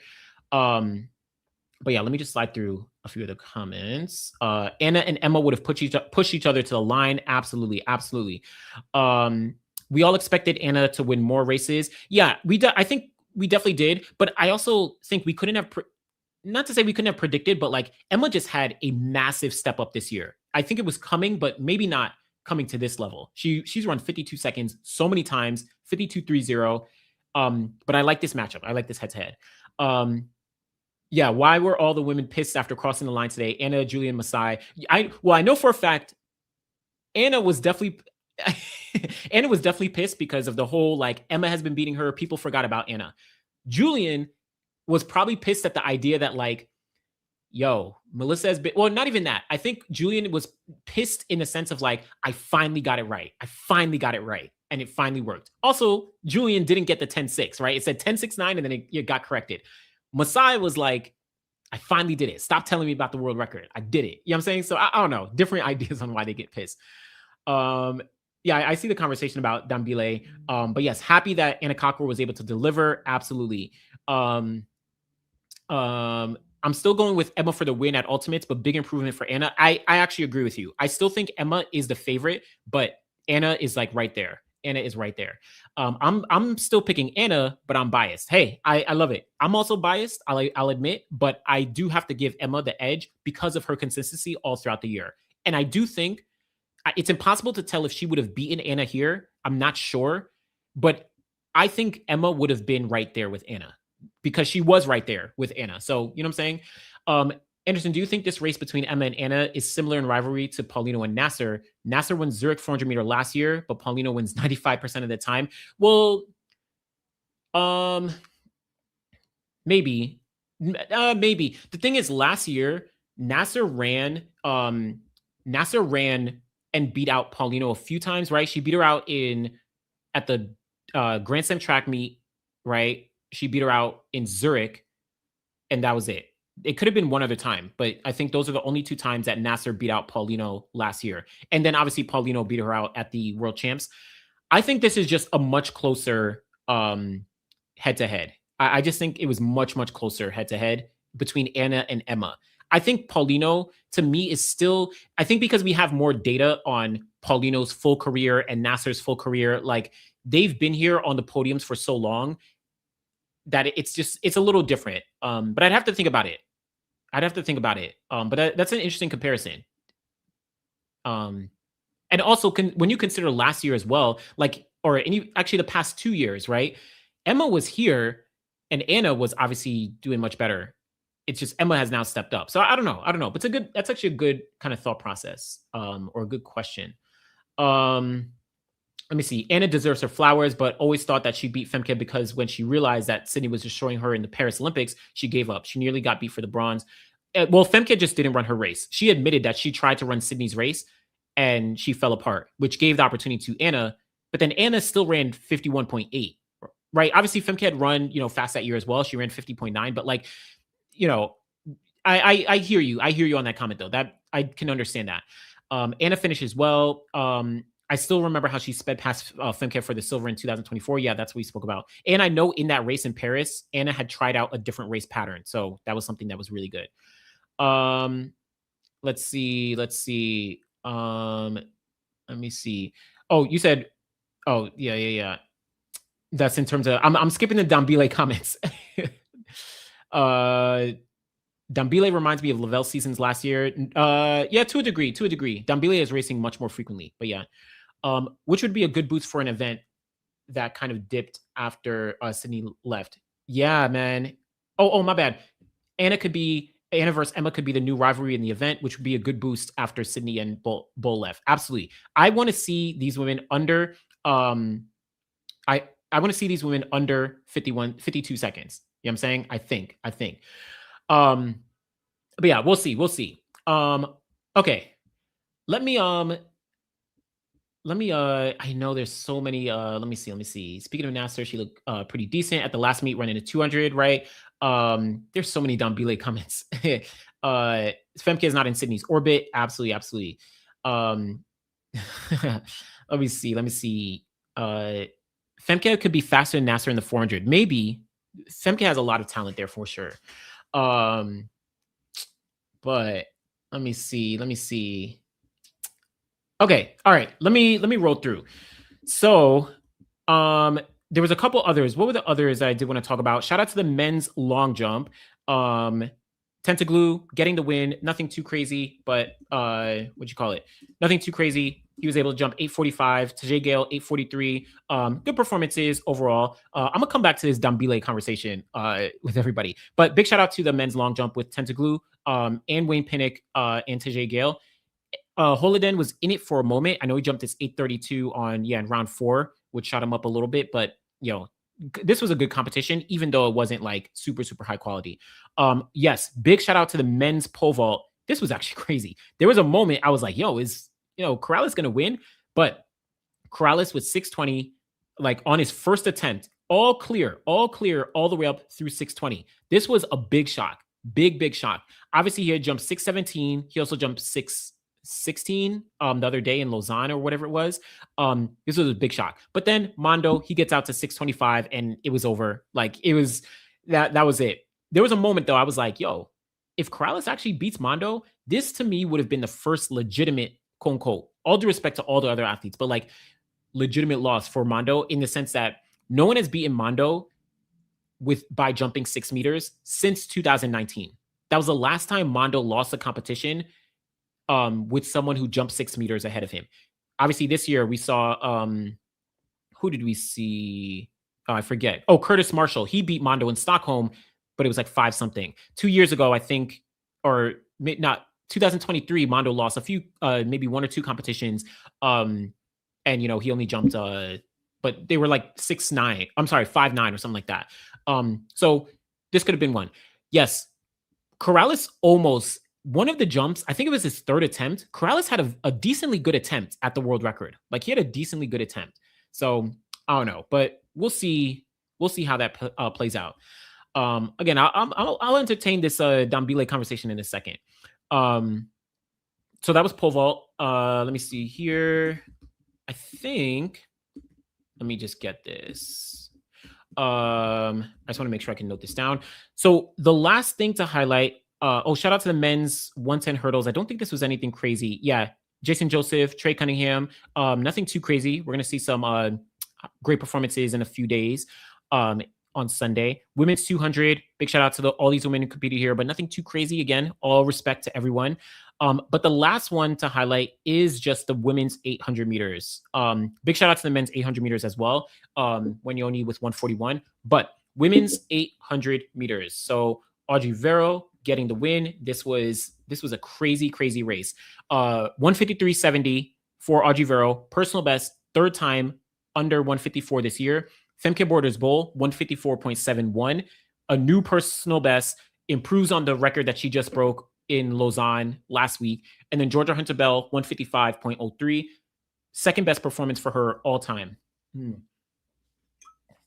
My bad. So Audrey Vero is dominating. This is absolutely insane. 153.70, her third time under 154. No other athlete in history has run 153 multiple times in their careers, but Audrey was able to is able to do it. And the fact that Audrey is running, she's run European champs, she's run Lausanne Diamond League, and now she's run Zurich Diamond League, all in the span of like less than 2 weeks, right? Like this is absolutely crazy for Audrey. But Femke Bol actually took this race, well, obviously with the pacemaker, but Femke Bol took the lead. They were kind of like playing a little bit where neither of them, Audrey, Femke, neither of them really wanted to take the lead. And Femke, she was able to just like grab it. Listen, man, Femke was working. She faded towards the end, but like faded is all relative when Audrey Vero is like cooking all the way to a 153, right? Like you're talking about a different realm of you're talking about something different here. So very impressed with Audrey here. Very impressed to like see her just like showcase her consistency all throughout, and really put the hammer down, especially in front of a home crowd. You know what I'm saying? Especially in front of a home crowd in Switzerland. I know that she definitely wanted to show up for Lausanne and for Zurich here in Switzerland, to show up for the, for her fans. And she delivered in every way. I feel like we're seeing Audrey just capable of winning any race in any given situation, right? Whether it is Femke, leading from the front here in Zurich, or the Stockholm Diamond League where Keely, she led from the front. Audrey was able to hold her off. And then you get to the Paris Diamond League where Femke was there as well, but Audrey led from the front. Lausanne, Audrey holds her on, from the front. So all these different races, Audrey is just showcasing talent, significant talent, and the ability to, just really take on any situation and go out and get the win across the board. Femke Boldo, I'm very impressed. I think she's very much on pace to really do some damage as we look forward. I think she's number 9 all time. Femke Bol is number 9 all time. If that's what you were referencing, number 8. I think she's number 9 all time. And actually, let me just bring it up. But I'll actually just bring up the all-time list because I think this is like, this is absolutely crazy. Crazy that Femke is now faster than a Thing Mo. Yeah, like we need a Thing Mo back, man. We need a Thing Mo. It's not that we need a Thing Mo back, but like it would just make things like so much more entertaining. So Femke with her 154.7 now slots in at number 8 all time. So just behind Lillian Odira. But then you have Keely Hodgkinson, right, who just ran 154.3. The fact that Femke, again, these haven't been updated yet. So Femke slots in right here at number 9, 154.71. Femke is 0.4 of a second behind, less than 0.4 of a second behind Keely, who just ran a personal best, right? And then Audrey is in a different stratosphere, right? She's, she's a full second ahead of everyone. And she's still, Audrey still has a long way to go to get to the world record, but anything is possible. But listen, man, this was very, very special. Very, very special. I don't know if the world record is coming. This year, I'm going to say that, like, I doubt, I'm losing less confidence that the world record will go down this year. But I think by next year, Audrey probably is going to get the world record. And I wouldn't be surprised if Femke gets into the 153s. I mean, Femke is definitely going to get into the 153s by next year, right? Oh, I see. Some folks are saying number 8 because of, okay. I see. Um, but yeah, I think Audrey is definitely on pace. The world record is crazy though. The world record is crazy. 153.28 is absolutely insane. Like in my mind, I'm saying, yes, she's on pace to get to the world record, but then I'm also like, I don't know, man. I don't know. Like, but when we look at, I don't know, man. I'm trying to like conceptualize because she still needs to get all the way down to 153.28. 153.28. She's at 153.80. I think Audrey wanted the record here in Zurich. I think she was really going for the record. I think this was like the race because it would have been like, okay, I can get this kind of like conversation off my back for the time being. Obviously, Femke, Keely, et cetera, they're like, hunting for the world record. But Audrey probably wanted to get the world record at home so then she could just go to the Ultimate Champs and just like focus on that. She didn't get it. My bad. What am I saying? I kept saying 153.80, 153.70. So closer, 0.4 of a second is still a lot. Over 0.4 of a second, it's still a lot. But Audrey she's moving there. She's moving towards it. And remember, Audrey is still 22 years old, right? Keely is 24 years old. Georgia Hunter Bell, how old is she? Well, no, Georgia is, she's she's about to turn 33. You have Femke Bol is 20. Wow, she's 26, so she's still young. Femke Bol is still young. So we're looking at, and then also Lilian Odira, even though she's where's she at? Lilian Odira is still, well, she's 27. I think Mo is 24. Like, we have a lot of women who are still insanely young and who are still competitive in this 800 right now. Listen, man, we're going to see a lot. We're going to see a lot coming up in the next 2 years. By the time we get to the Olympics, who knows what top 3 might be looking at. We might see Keely, Femke, and Audrey all at 153, right? Georgia Hunter Bell, maybe. Obviously, she's, she's 33 years old. So definitely on the older end in terms of like her career, but she's still running 155.03. I'm excited for the Ultimate Champs. I don't know what Georgia's going to run. Maybe she runs the 15, maybe she runs the 8, but we'll see. But big shout out to these women's 800. Yes, Athing Mo is still 24 years old. Where's Athing Mo at? She was born June 2002. June 2002. Athing Mo is 24 years old. Like, and the fact that, because the last time we saw Athing was in, obviously, well, I mean, the last time at a global champs was 2023, because 2024, she got tripped up at Olympic trials. 2025, she basically, let's just say she didn't run, all things considered, right? And yeah, so it's crazy. It's actually crazy. So she's 24 years old. And we're talking about Georgia Hunter Bell, who's 33 years old and run 154, but then today just ran 153.03, her second best time ever. So listen, man. It's all good. It's all crazy. But I'm excited. I'm excited for this women's 800 as we look forward into the future. But big shout out to these women. All right. So that, I think, is the Zurich Diamond League, right? That is yeah, those are the ones. So we got a couple other races this weekend. I'm not going to go live this weekend. I'm going to go live on Tuesday to preview the Brussels Diamond League. But yeah, I know. So what's this? Dambile was getting the conversations. I know I'm getting hit because I said Dambile can run 19.6. Yeah, I don't know. But yeah, Athing Mo literally has 2 Olympic cycles. Hold on, let me just note this down. Athing Mo has 2 Olympic cycles still left if she cares to. Yeah, like 2 Olympic cycles is crazy. Like, and even if you want, like, Joetta Clark, what, like, she was Joetta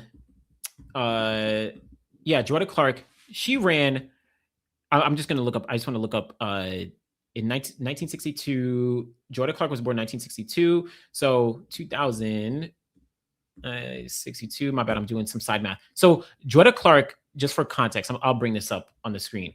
Joetta Clark made the 2000 Olympic team in the 800, and she was 30. She was 38 years old in 2000. She made the 2000 Olympic team. She didn't medal, but she made the team in 2000. 4-time Olympian in the 800. I think Mo could do it. Who knows? Who knows? But okay. So let me just see. I'm gonna just quickly talk about Dambile. I don't understand why Dambile is getting the hate. Yeah, I'm disrespected like this. Yeah, I don't know why. It's a lot. It's a lot. I don't get the Dambile stuff going on. Just look at the numbers. Yeah. Dambile can run 19.6. Maybe not this year, but he can. I see potential. Okay, so and actually, let me go to just some of these comments so I can roll through. You people are biased for Dambile. He's not beating Kenny, Noah, or Taboho. He hasn't yet. I'll talk about that in a second as well.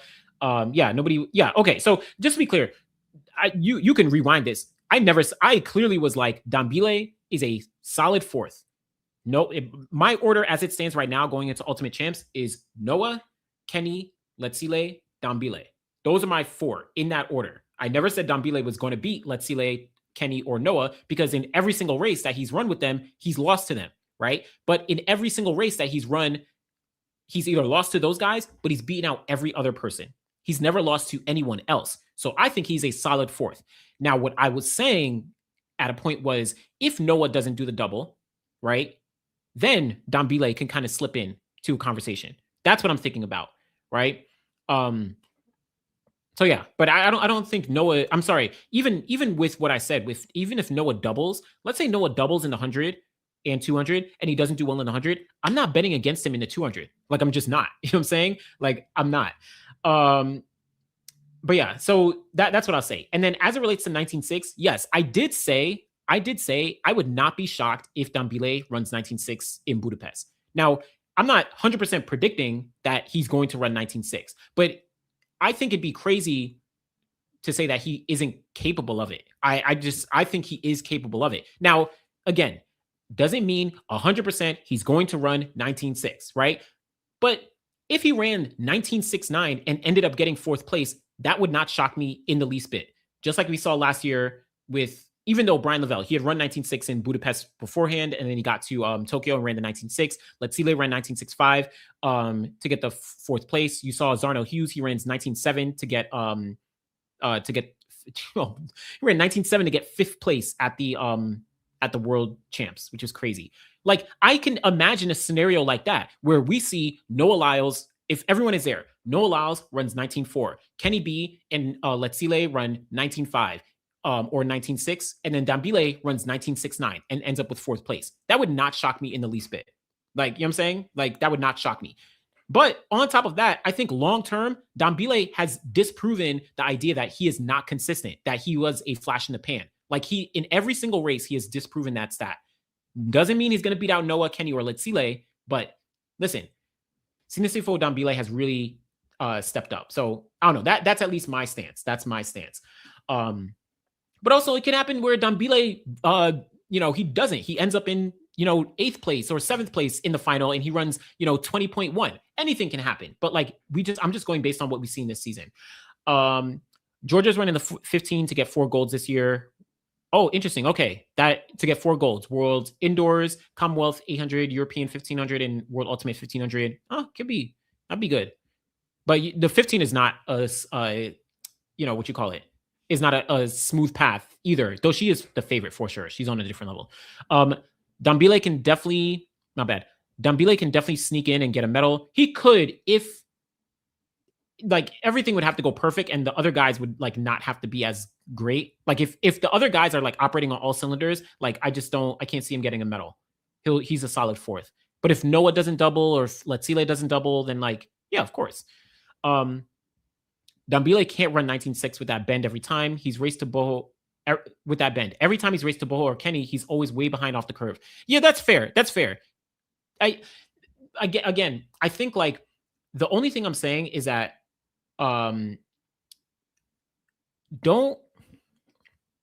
people like to operate in absolutes.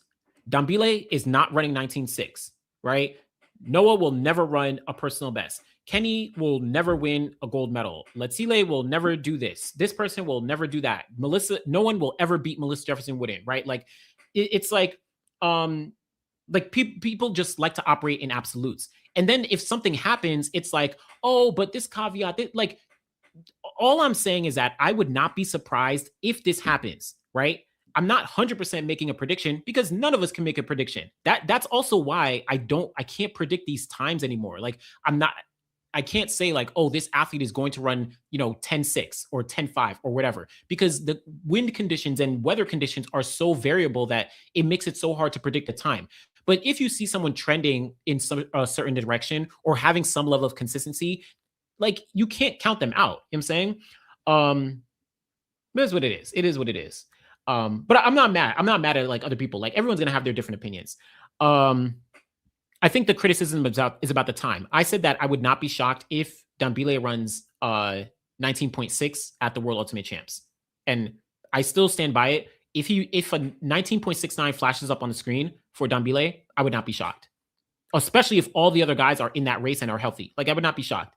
And remember, it's only 2 rounds. So I don't know. Yeah, for the 200, you have the big three. Dambile would be a consistent fourth. Yes, maybe other people are. I've never said that Dambile is going to be any of these guys. So is what it is. Once Femke becomes stronger within her over distance running, she can get that 800 world record. She's the faster 400 runner. Yep, definitely agree. Definitely agree. You said maybe exciting, kind of exciting seeing Femke push it. Thought she was going to run with Worrell to the line. Yeah, Worrell was just different. People are rage betting. Let's see. Oh yeah, you said I'm not betting against him. Well, yeah, I think the thing is, if he lines up for the 200, like I'm not betting against Noah. Obviously, yes, he didn't do it at USA's, but like when we're talking about ultimate championships, I'm like until until Kenny takes him down. Obviously, whatever. I'm gonna leave it alone because obviously the Olympics is the Let's See show, and random. I know you got the African bias too, but like let's be clear. Let's see, like fair and square took Noah down, but like Noah is the guy when we're talking about the 200. Yes, and yes, I know Ultimate Champs is tougher than USA's, and that's why as I've been saying throughout, I'm still questioning if Noah is going to double. I am still questioning that, but we'll just have to wait and see.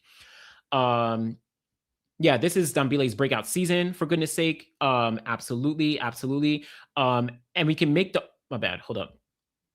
Wait, what is going on? Okay, and we can make the argument that Teboho is a switchable third. He didn't medal last year. He could be out of the top 3 with the likes of Dambile in the mix. People really need to stop overlooking him. Yes, though, well, I'll say yes, people need to stop overlooking Dambile, but I will say, just based on this season, I can't put Dambile ahead of Letsile because he hasn't shown the ability to beat out Teboho, right? Like that's what I'd be looking for. I still think I'm solid with Teboho in third. That's why I have Noah, Kenny, Letsile. But who knows? Anything can happen, right? That's why we cannot operate in absolutes. Excited to see what Taylor going to do soon. Quincy as well. Yep, both of them going to be back next year. He is capable of running 1969. Yep. So exactly. Gary Card coming along well too. Agree. Yo, comments acting like we're saying Omanyala will run 19.6 this year. Yeah. Like it's ridiculous. Let me see. Okay. Guys are bringing up Dambile, then associating Tate Taylor and what happens 2 years from now. Yeah, like we're doing a lot. Oh no, it's not fair. He beat Teboho off the curve in the last race. Yeah, I mean it was close, but I still think at the end of the day, like you got to win the race, and that's why. And he's lost to Teboho twice this year, maybe 3 times, I forget. But yeah, anything is possible. Absolutely. That 19.7 plus was at altitude, which yes is true. Oh wait. Doha 19.7 was plus 1.8, and the other was at altitude. Okay, so. Yes, but I mean, at the end of the day, he's been consistent behind that as well, and he just ran 19.8 today. Like, I don't know, man. I don't know, but fair enough. Again, I'm not mad at that. So proud of Masai and Dos Santos. Yep. Just like they said, Masai would never get the world record. Is it is crown her. Yeah. You don't got to do all that defending. You said what you said, and you're allowed to. Yeah, I mean, it is what it is. I appreciate the conversation though, because I appreciate everyone's different opinions, right? Um, I can never say an athlete can't. Will never. Yeah, I agree with Anderson with absolutes. Like I promise you, most of us thought Warholm's 45.94 would last at least 10 years, but barely lived past one Olympic cycle. 19.6 for Dambile is not far fetched. It's not. And again, I'm not saying 1961, 1960. All I'm saying is 1969. Y'all would be shocked. Y'all would be shocked. Like, oh, that's never happening. Like, come on, y'all. Come on. But yeah. Let me see. My bad. Granted, they both win their events at Ultimate Champs. Who do you have as female athlete of the year, Wero or Masai? I got Wero because she truly did the unthinkable, whereas I knew Masai could do this. Yeah, Wero might, but I don't know. I don't know. World record though is crazy for Masai. So I don't know. That's a good. I'll think about that. Let me see. My bad. I'm scrolling through because I know I'm a little behind on the comments. Let's see. One race would be changing the guard. It has to be consistent for a statement like that to be made. Noah hasn't run 19.4 since 2023. That man split 43.03. Come on, man. So you think Letsile is gonna beat? I mean, I don't know, man. You think Letsile is gonna beat Noah? If in any given race, like I can't bet against Noah in any given 200 race. Anything can happen, just like anything can happen. But it's just harder to bet against Noah in a 200. Let me see. Yeah, I see. Tabo. Like I can't pick Dambile over Taboho. I can't pick him right now. Let me see. My bad. I'm just looking through some comments. Masai Hustle and Allison Santos should be their nicknames now. I wanted Dos Santos to have the afro like he had in Poland or whatever it was, right? Poland. Like I wanted him to have that. That would have been dope. But he just brought down the braids. It was dope. Okay. Budapest track is fast. Yeah, Budapest track is fast, and the weather is going to be in the mid 80s. Yup.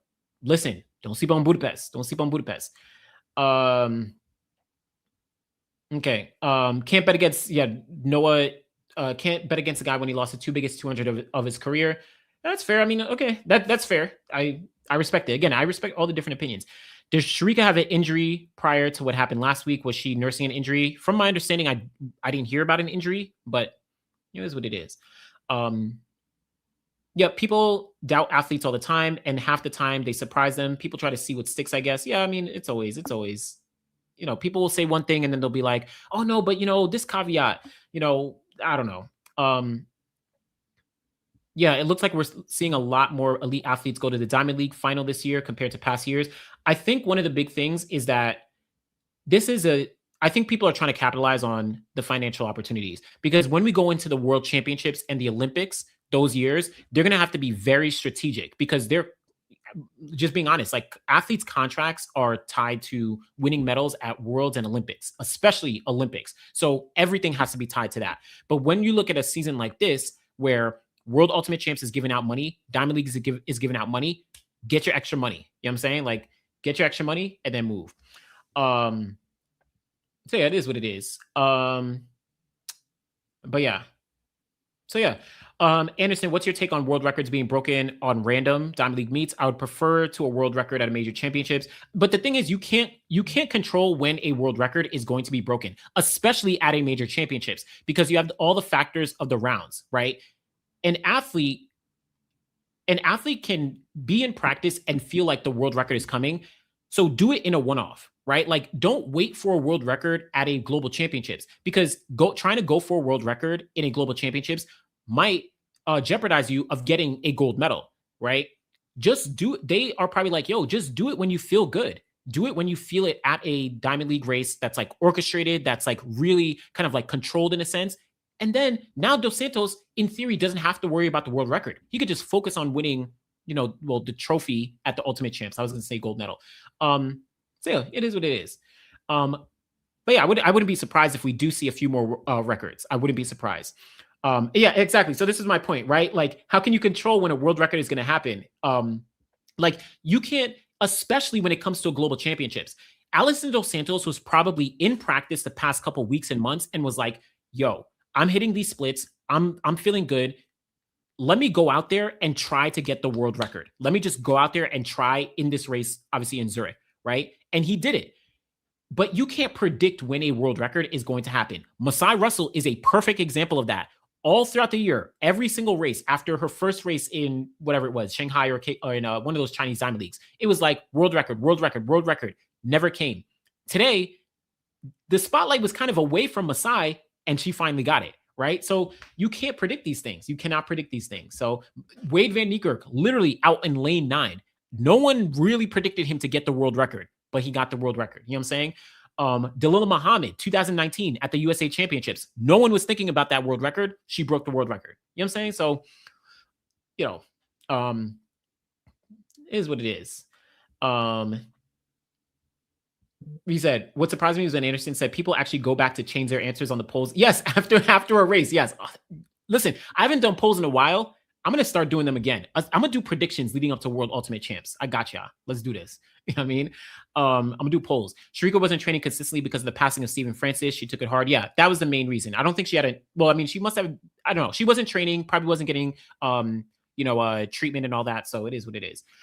You can control it. Just ask Bolt, Bailey, Ben Johnson. All OGs peak for the championships, not the small races. Well, yeah, Bailey, Ben Johnson. I'm going to ignore Ben Johnson for now. Donovan Bailey, though. I think Donovan Bailey was not in the conversation for the world record, though. Donovan Bailey knows how to peak for championships, but like the idea that Donovan Bailey was like, I'm going to, even if he said it, it's like you can't say you are definitely going to run the world record in this Olympic final, right? And also think about that 1996 Olympic final. Think about how many false starts were there, right? There was like 15, obviously not 15, but you know what I'm saying? Like all those false starts. I literally just said Wade Van Niekerk. No one was thinking about Wade Van Niekerk, maybe, but like really thinking about Wade Van Niekerk breaking that world record, that was not predicted. Michael Johnson obviously planned it, but Michael Johnson should have broken the world record in 1996, right? Like 1999 world record from Michael Johnson was way past his peak. 1996 was when Michael Johnson should have broken the world record. He would have broken it probably at the Olympic Games if he wasn't doing that double. Because he said that like, yo, I needed to make sure I was strategic to make sure I was ready for the 200 is what it is. Carl Lewis, I have to look back. But like, all I'm saying is like the majority of the time, Toby Amisan was not thinking about the world record. Oh yes, obviously yes, 200. My bad. I was thinking 400. Yes, man, I'm not random. You understand what I'm talking about. I'm not. I can't. You understand. Anderson, you should try and interview Noah and find out what he's going to do for Ultimate. Yeah, I mean, I can tell you right now, I'm not going to interview Noah before World Ultimates. I can find out. I can maybe, but I'm not going to get an interview with him. But I can. We'll see. I don't know. How many world records have been broken at Diamond Leagues? A lot. Yeah, a lot. But I would say probably more throughout history have probably been done at. I don't know. I don't know what more throughout modern history have probably been done at Global Champs, maybe, but I don't know. Yeah, even Bolt's first world record was at a one-off. It was 972 in New York. Like, come on, man. Or whatever it was. Anderson, do you think the first Ultimates can now set high expectations for the next few? Because it looks like this could be one of the best major champs of all time, even though this is new. Yeah, it could. This could be very good. This championships could be very, very good. Yeah. Follow the light. Explain. Masai holding the world record is good for the sport's popularity. Explain a little bit. Explain. I wonder. I know Masai obviously is like very, very. She's very, very savvy in terms of like media, social media, popularity, et cetera, but I wonder if that's like what you're thinking. Can you do more track interviews? Yeah, I mean, me and Freddie Crittenden are about to start We've already interviewed Anavia Battle. We've interviewed Jamal Britt. We have a few more interviews that are going to be rolling out, especially in like the off season. And then also next year, because my life has like kind of changed in different capacities. So like I've gotten like next year I'm going to be back at more meets and stuff. So, we'll see. But yes, me and Freddie are actually going to be doing a lot of interviews moving forward. And I'll say this: I also have some like big goals, not on like interviewing individual people, but like just overall. So some things I'm thinking through. Okay. Yes. Okay. So my bad. I'm gonna get to a few other comments. It's not about expecting the world record. It's about being at your best at the championships. Yeah, and that's why I was like kind of hedging on like where have more world records gone, either championships or one off. But I think more have happened at the championships because people are at their best. But my thought process is like you can't plan for a world record. It's very infrequent that most athletes plan for a world record. They are at their best at a championship and in the final, and the competition brings it to them. But like most athletes are thinking about a gold medal or a medal versus I'm thinking about getting this world record. It is only a select few athletes who are thinking about I'm going to get this world record in this specific race. It's like it's not as common as we like to think. That's my opinion. Let me see. Let me see. Hold on. I'm gonna slide up and get to a few other comments. Yeah, there's no convo on Donovan Bailey breaking the world record. We knew the world record was possibly going to break, but we thought it would be Frankie Fredericks. Yes, that's the thing. In '96, Frankie Fredericks was the guy coming in. Donovan Bailey was not the guy. There's even an argument. I'd have to look back, but like I feel like Frankie and Otto, maybe not Otto for world record. I don't even know. Obviously, I mean, I was too young. I was like 5 something like years old or whatever, like at that time. But like just looking back, Frankie was the guy. Like Frankie was really the guy. Donovan, obviously, he was in the mix. He was a reigning world champion, but like yeah. Donovan Bailey won the gold medal in '95. But like when you're talking about marks and times, Frankie had a drastic step up in '96. Drastic step up. So I don't know. And yes, Donovan Bailey injured himself leading into the Olympics. So yeah. And then even like no one thought Frankie. Well, actually, I don't know. I haven't looked back. I was gonna say no one thought Frankie was gonna beat Michael Johnson at the Olympic Games, but Frankie did beat Michael at the 1 or 2 races right before the Olympics, right? Like right before the Olympics. Again, no one thought Michael was gonna be beaten. He already broke the world record in the 200, but Frankie was going crazy. Frankie was absolutely going crazy for the past, you're talking about from 91 all the way to 1996. Frankie was on a roll. He had never missed a podium in the 200, right? In the 100, he got his first medal. Like he had just been on a roll, right? So it is what it is. So I don't know. But yeah, that's some things to think about. Okay. Oh yeah, I'm gonna start doing these blind polls more often. I miss when you used to do blind polls about which athlete has a better resume without revealing whose athlete was. I did that with ChatGPT. Yeah, I'm gonna start doing those more often. Probably in the off season. Again, I've just been so busy with like other things that I haven't been putting up posts and stuff. But I'm gonna start it back in the off season for sure. I'm gonna start up some. I have some ideas as well.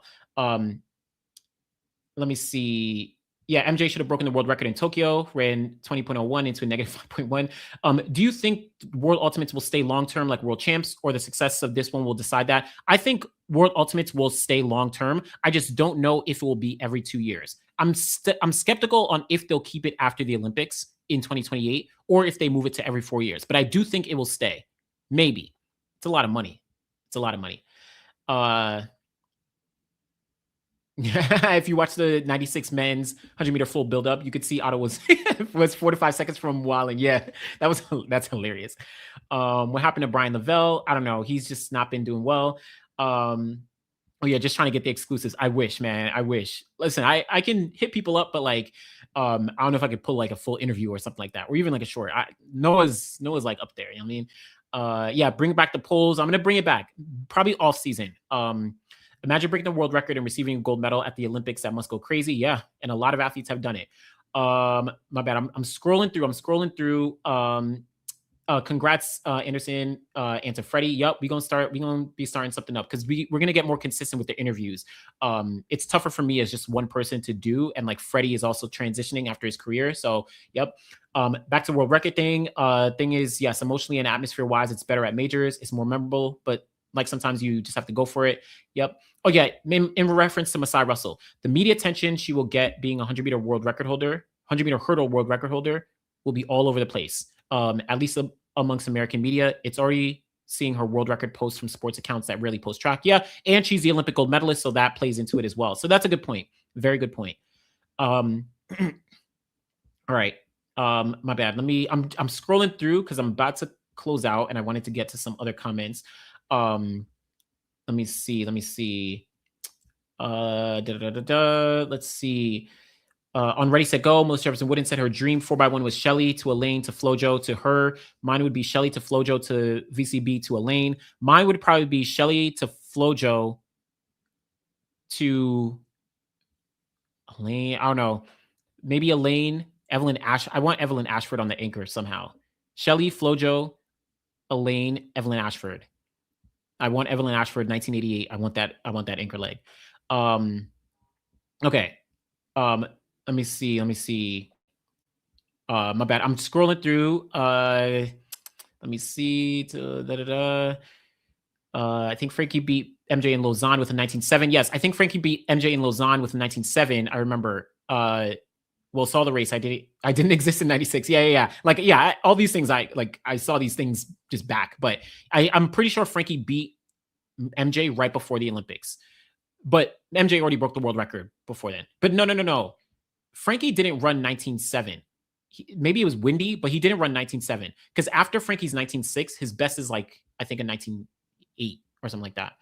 But yeah. What you said, what track athletics YouTubers or creators do you enjoy watching? I watch everyone, but in general, I watch everyone. Maybe not super consistently. But I'll be completely honest. The only YouTube channel that I like watch very, very, very consistently, where I'm like, yo, once they drop, like I gotta watch it, is Athletics LLC. Even though it's probably like in general, maybe for most people, it's probably boring. It's like, they just have their Zoom stuff, but like I'm pretty simple. But I watch everyone and I, shout out to everyone. I know everyone too. So I'm always rooting for everyone and supporting everyone as best as possible in terms of like the YouTube space. What you call it? Frankie was the hottest sprinter going into 96 Olympics, and it took world records to beat him. Yep. Which women's world record do you think falls first? Women's 800, 400, or discus record? And by who? Oh, discus record. No. Maybe. No. I think the women's 800 record and Audrey Verrill gets it. I don't think the 400 record gets broken yet because this year, I don't think Paulino doesn't have Sydney to push her. Next year, Sydney is just going to be returning. I don't think she'll be back, ready enough. Maybe by 2028, but then who knows? I think the 800 record gets broken first. Discus record, discus has some women right now, but I think with Ramona being removed from like official marks or something like that, or maybe that's only for qualifying, that gets tougher. But I think it's 800 record. I think it's 800 record. Because again, I'm just thinking about right now. I think Paulino probably needs to have Sydney to push her. 47.6 is ridiculous. 47.60. Yeah, World Athletics will make sure the Ultimate Champ stays. Yes, shout out to Brittany Brown. Always hoping that she gets healthy. Really, really hope she gets healthy. All right. Let me see. Rolling through. My bad. Rolling through. Carmelita Jeter on anchor. I would take Evelyn Ashford. On anchor over Carmelita Jeter on a 4x1. But I mean, it's hard to pick. But I would take Evelyn Ashford. Yeah, no better way to break the record than beat the record holder at the same time. We just saw that. No, I wouldn't put Gabby on third. Gabby just doesn't have enough speed. I on the third leg. I'd need someone else. I'd put Elaine on third leg. I'd probably put Elaine on third leg. Even though like it would. Oh, actually no. What am I talking about? I would put Shelly to Elaine to Flojo to Evelyn Ashford, right? Am I right that 1988 Flojo ran third leg, right? She handed off to Evelyn Ashford, right? I'm pretty sure. Yeah, I'm pretty sure. But so yeah, I would do that. Shelly and Fraser Price to Elaine Thompson-Hira to Flojo to Evelyn Ashford. That would be my 4x1. Yeah, she ran third. Yeah. I would just stick with that. Yeah. Like I would stick with that. Okay, yeah, she did run. She did run third. She did run third. She said, yeah, Flojo ran third leg. Um, is what it is. So okay, let me see. Let me see. Let me see. Okay, women's world record. Yeah. Oh. Well. Yeah. Okay. Let me see. Let me see. My bad. My bad. Let me see. Hold on. I'm just getting through some comments. Oh yes. Okay. Big shout out to Light and Levy, and as well as Ricardo Chambers. Like I've never met Ricardo. Lighten I've met a couple times. I appreciate them because I actually appreciate like real journalism, right? Like they are like true journalists and reporters.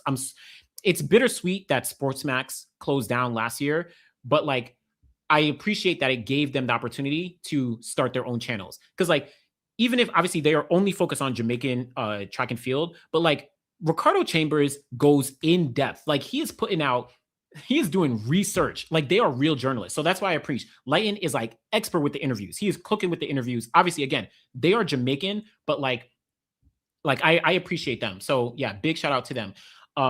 What you call it? I know someone mentioned what you call it? Aaron Brown. Yeah, big shout out to Aaron Brown and Perdita on CBC. You know, I went on there. I made an appearance. Did I make two? No, maybe one. I did one appearance on there last year. So big shout out to them. Yeah. Let me see. Let me see. Don't say Perdita's annoying. I like Perdita. She has her obviously she has that energy and she's like very knowledgeable. I feel like she's really knowledgeable. And Aaron Brown is like very, very knowledgeable. Um Elaine is much better on the curve.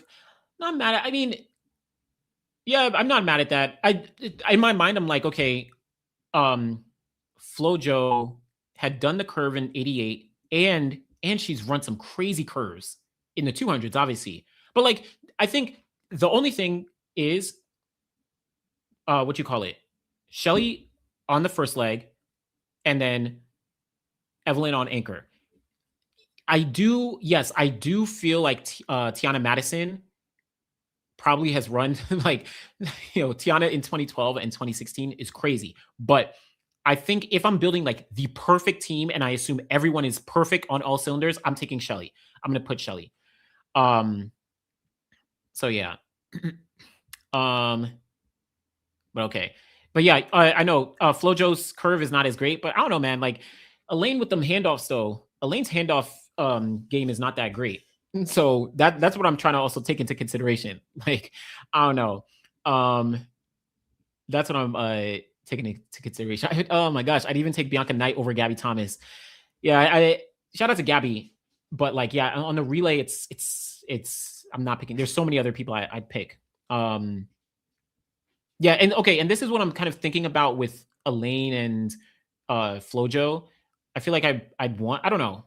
Elaine on the relay just has been like so mixed sometimes. Like 2021, they should have broken the world record. The Jamaican women should have had the world record in 2021. Like they should have. But that handoff from Brianna Williams to what you call it to Elaine, terrible. Like just terrible. Like absolutely terrible. So I don't know. Okay. Listen, shout out to Rob. You know, I'm always gonna collab with Rob. I know people are gonna come, but listen, me and Rob, obviously we're different, completely different styles. And like in terms of how we create content, completely different. But like, shout out to Rob. Lighten, I honestly, again, I really want to highlight big shout out to Ricardo Chambers, and to Lighten. Like, I'm so glad that we have like real. Obviously, they are only Jamaican, but like journalists who are like being YouTubers in a sense, right? Like there's a few people who are like true YouTubers and they are like actual journalists. I know Ricardo also does reporting for TVJ and like all that stuff, but like, listen, I love those guys. Don't play with Evelyn Ashford. Shouldn't be nowhere near that relay team. Don't play with her. Don't play. Okay. Okay. Yeah, well, yeah, actually, no, I'm not even gonna comment on certain things. There's certain people I don't watch either, so I'll say that. Yeah, listen, Ricardo is I don't think I've ever met Ricardo, but he's a great guy. Lighten I've met, and he's an amazing person. Yeah. Shout out to Runner Boy. Shout out to Adam Jensen. Shout out to Coach's Desk. Shout out to TXT Track Time. Yeah, like there's a whole bunch of people. Let me see. Yeah, like sometimes I'm gonna be honest. Sometimes even stuff that like I don't know. Lion put out a video about I forget, but it's something about like a woman in another sport or something like that. And like I don't know, but like I was like, yo, I'm gonna watch it. Yeah, but I'll say this to be clear. I'll probably like I'm gonna start to like close out because it's a lot of stuff here. But like there's I actually don't watch a lot of track and field content. I actually don't. I watch a lot of like other content, like stuff that's not track. Um Athletics LLC though, I watch all the time. Even if it's like, they're I'll be honest, Athletics LLC, and I've met all of them. But like Athletics LLC, they definitely also have it. I don't know. Sometimes I'd be like, man, like what are y'all saying? But they're so because they're in the sport in the sense of all of them being coaches, like I don't know, there's a different aspect that I do appreciate from them. So yeah, I always watch them. But yeah, I will say that as we lead into the yeah, I'm in the same commentary space. Yeah, like I also one of the problems is that I also try and like I don't know, I'm not that it's oversaturated, but I also am like I don't want to get too caught up on like how other people are thinking before I create something. And then also I'm not as I'm not as entertained by track commentary, which is interesting. I am more entertained by like storytelling. I don't know. It's weird. Like I'll watch races, like old races back day in, day out, all day for hours. But like I won't watch as much commentary. But it depends. It depends. I don't know. So yeah, it is what it is. Yeah. Definitely Athletics LC is the older crowd, like way older crowd. So yeah, so it is what it is. Oh yeah, it's clear I'm a fan of the sport. Yeah, man. Like sometimes like just as an example, when I was watching this, I think I would have a lot more success. I would have a lot more success on YouTube if I was thinking about the analytics more, if I was thinking about the strategy more, if I was thinking about like all those different things more.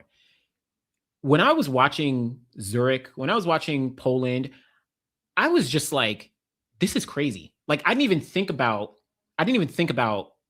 going live. Like I didn't even think about going live. I didn't think about a video, right? Like I didn't think about all that. Like I didn't. I was like, yo, I just love this sport. I love the sport so much. So like yeah, like I feel like there's different things that I could do that might make my videos do better or might make me get more reach. But like I don't know, man. That's also why like I've started to go live because these live streams, they don't get like 10K views, 20K views or something like that. But like it's good because I like when people are in the chat here.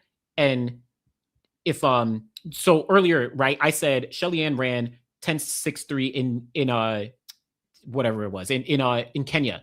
And immediately in the chat, y'all are like, nah, she ran it in Jamaica. Great for me to like, that's like learning for me, right? Because y'all know a little bit more. When we're having this conversation about Frankie Fredericks and Donovan Bailey and Otto Bolden back in 1996, it's like those conversations are like dope. You know what I'm saying? Like I don't know. I like that stuff. And I feel like obviously there's only a few people who are actually creating. But then there's a ton of y'all who are fans and you're actually knowledgeable about the sport, right? Just like before I started YouTube in 2018, but I started watching the sport in 2008. And I would call myself like a true like diehard, all statistics, all that stuff. Probably by like 2015, I was like all in on everything.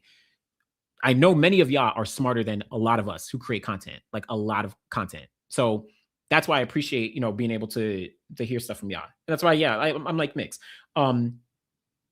But no, if you're, I'll say this though. Obviously, I don't, and I'm probably going to end off on this. I don't watch as much track commentary and content and stuff. There are certain things that I do watch all the time. every single person that you could think of, I have watched at some point. Most of the newer people, actually, I'll say this. Every single person that you do watch, I have watched at some point. And like, I talk to some of these people a lot as well. Like the people on YouTube, like it's a relatively small community. A big shout out to all the people. But yeah, my bad. And yeah, shout out to Anson. Actually, we might have a conversation with Anson soon as well. Me and Coach Rob. The last thing is, as we look forward, so we got what is it called? Diamond League Final next week.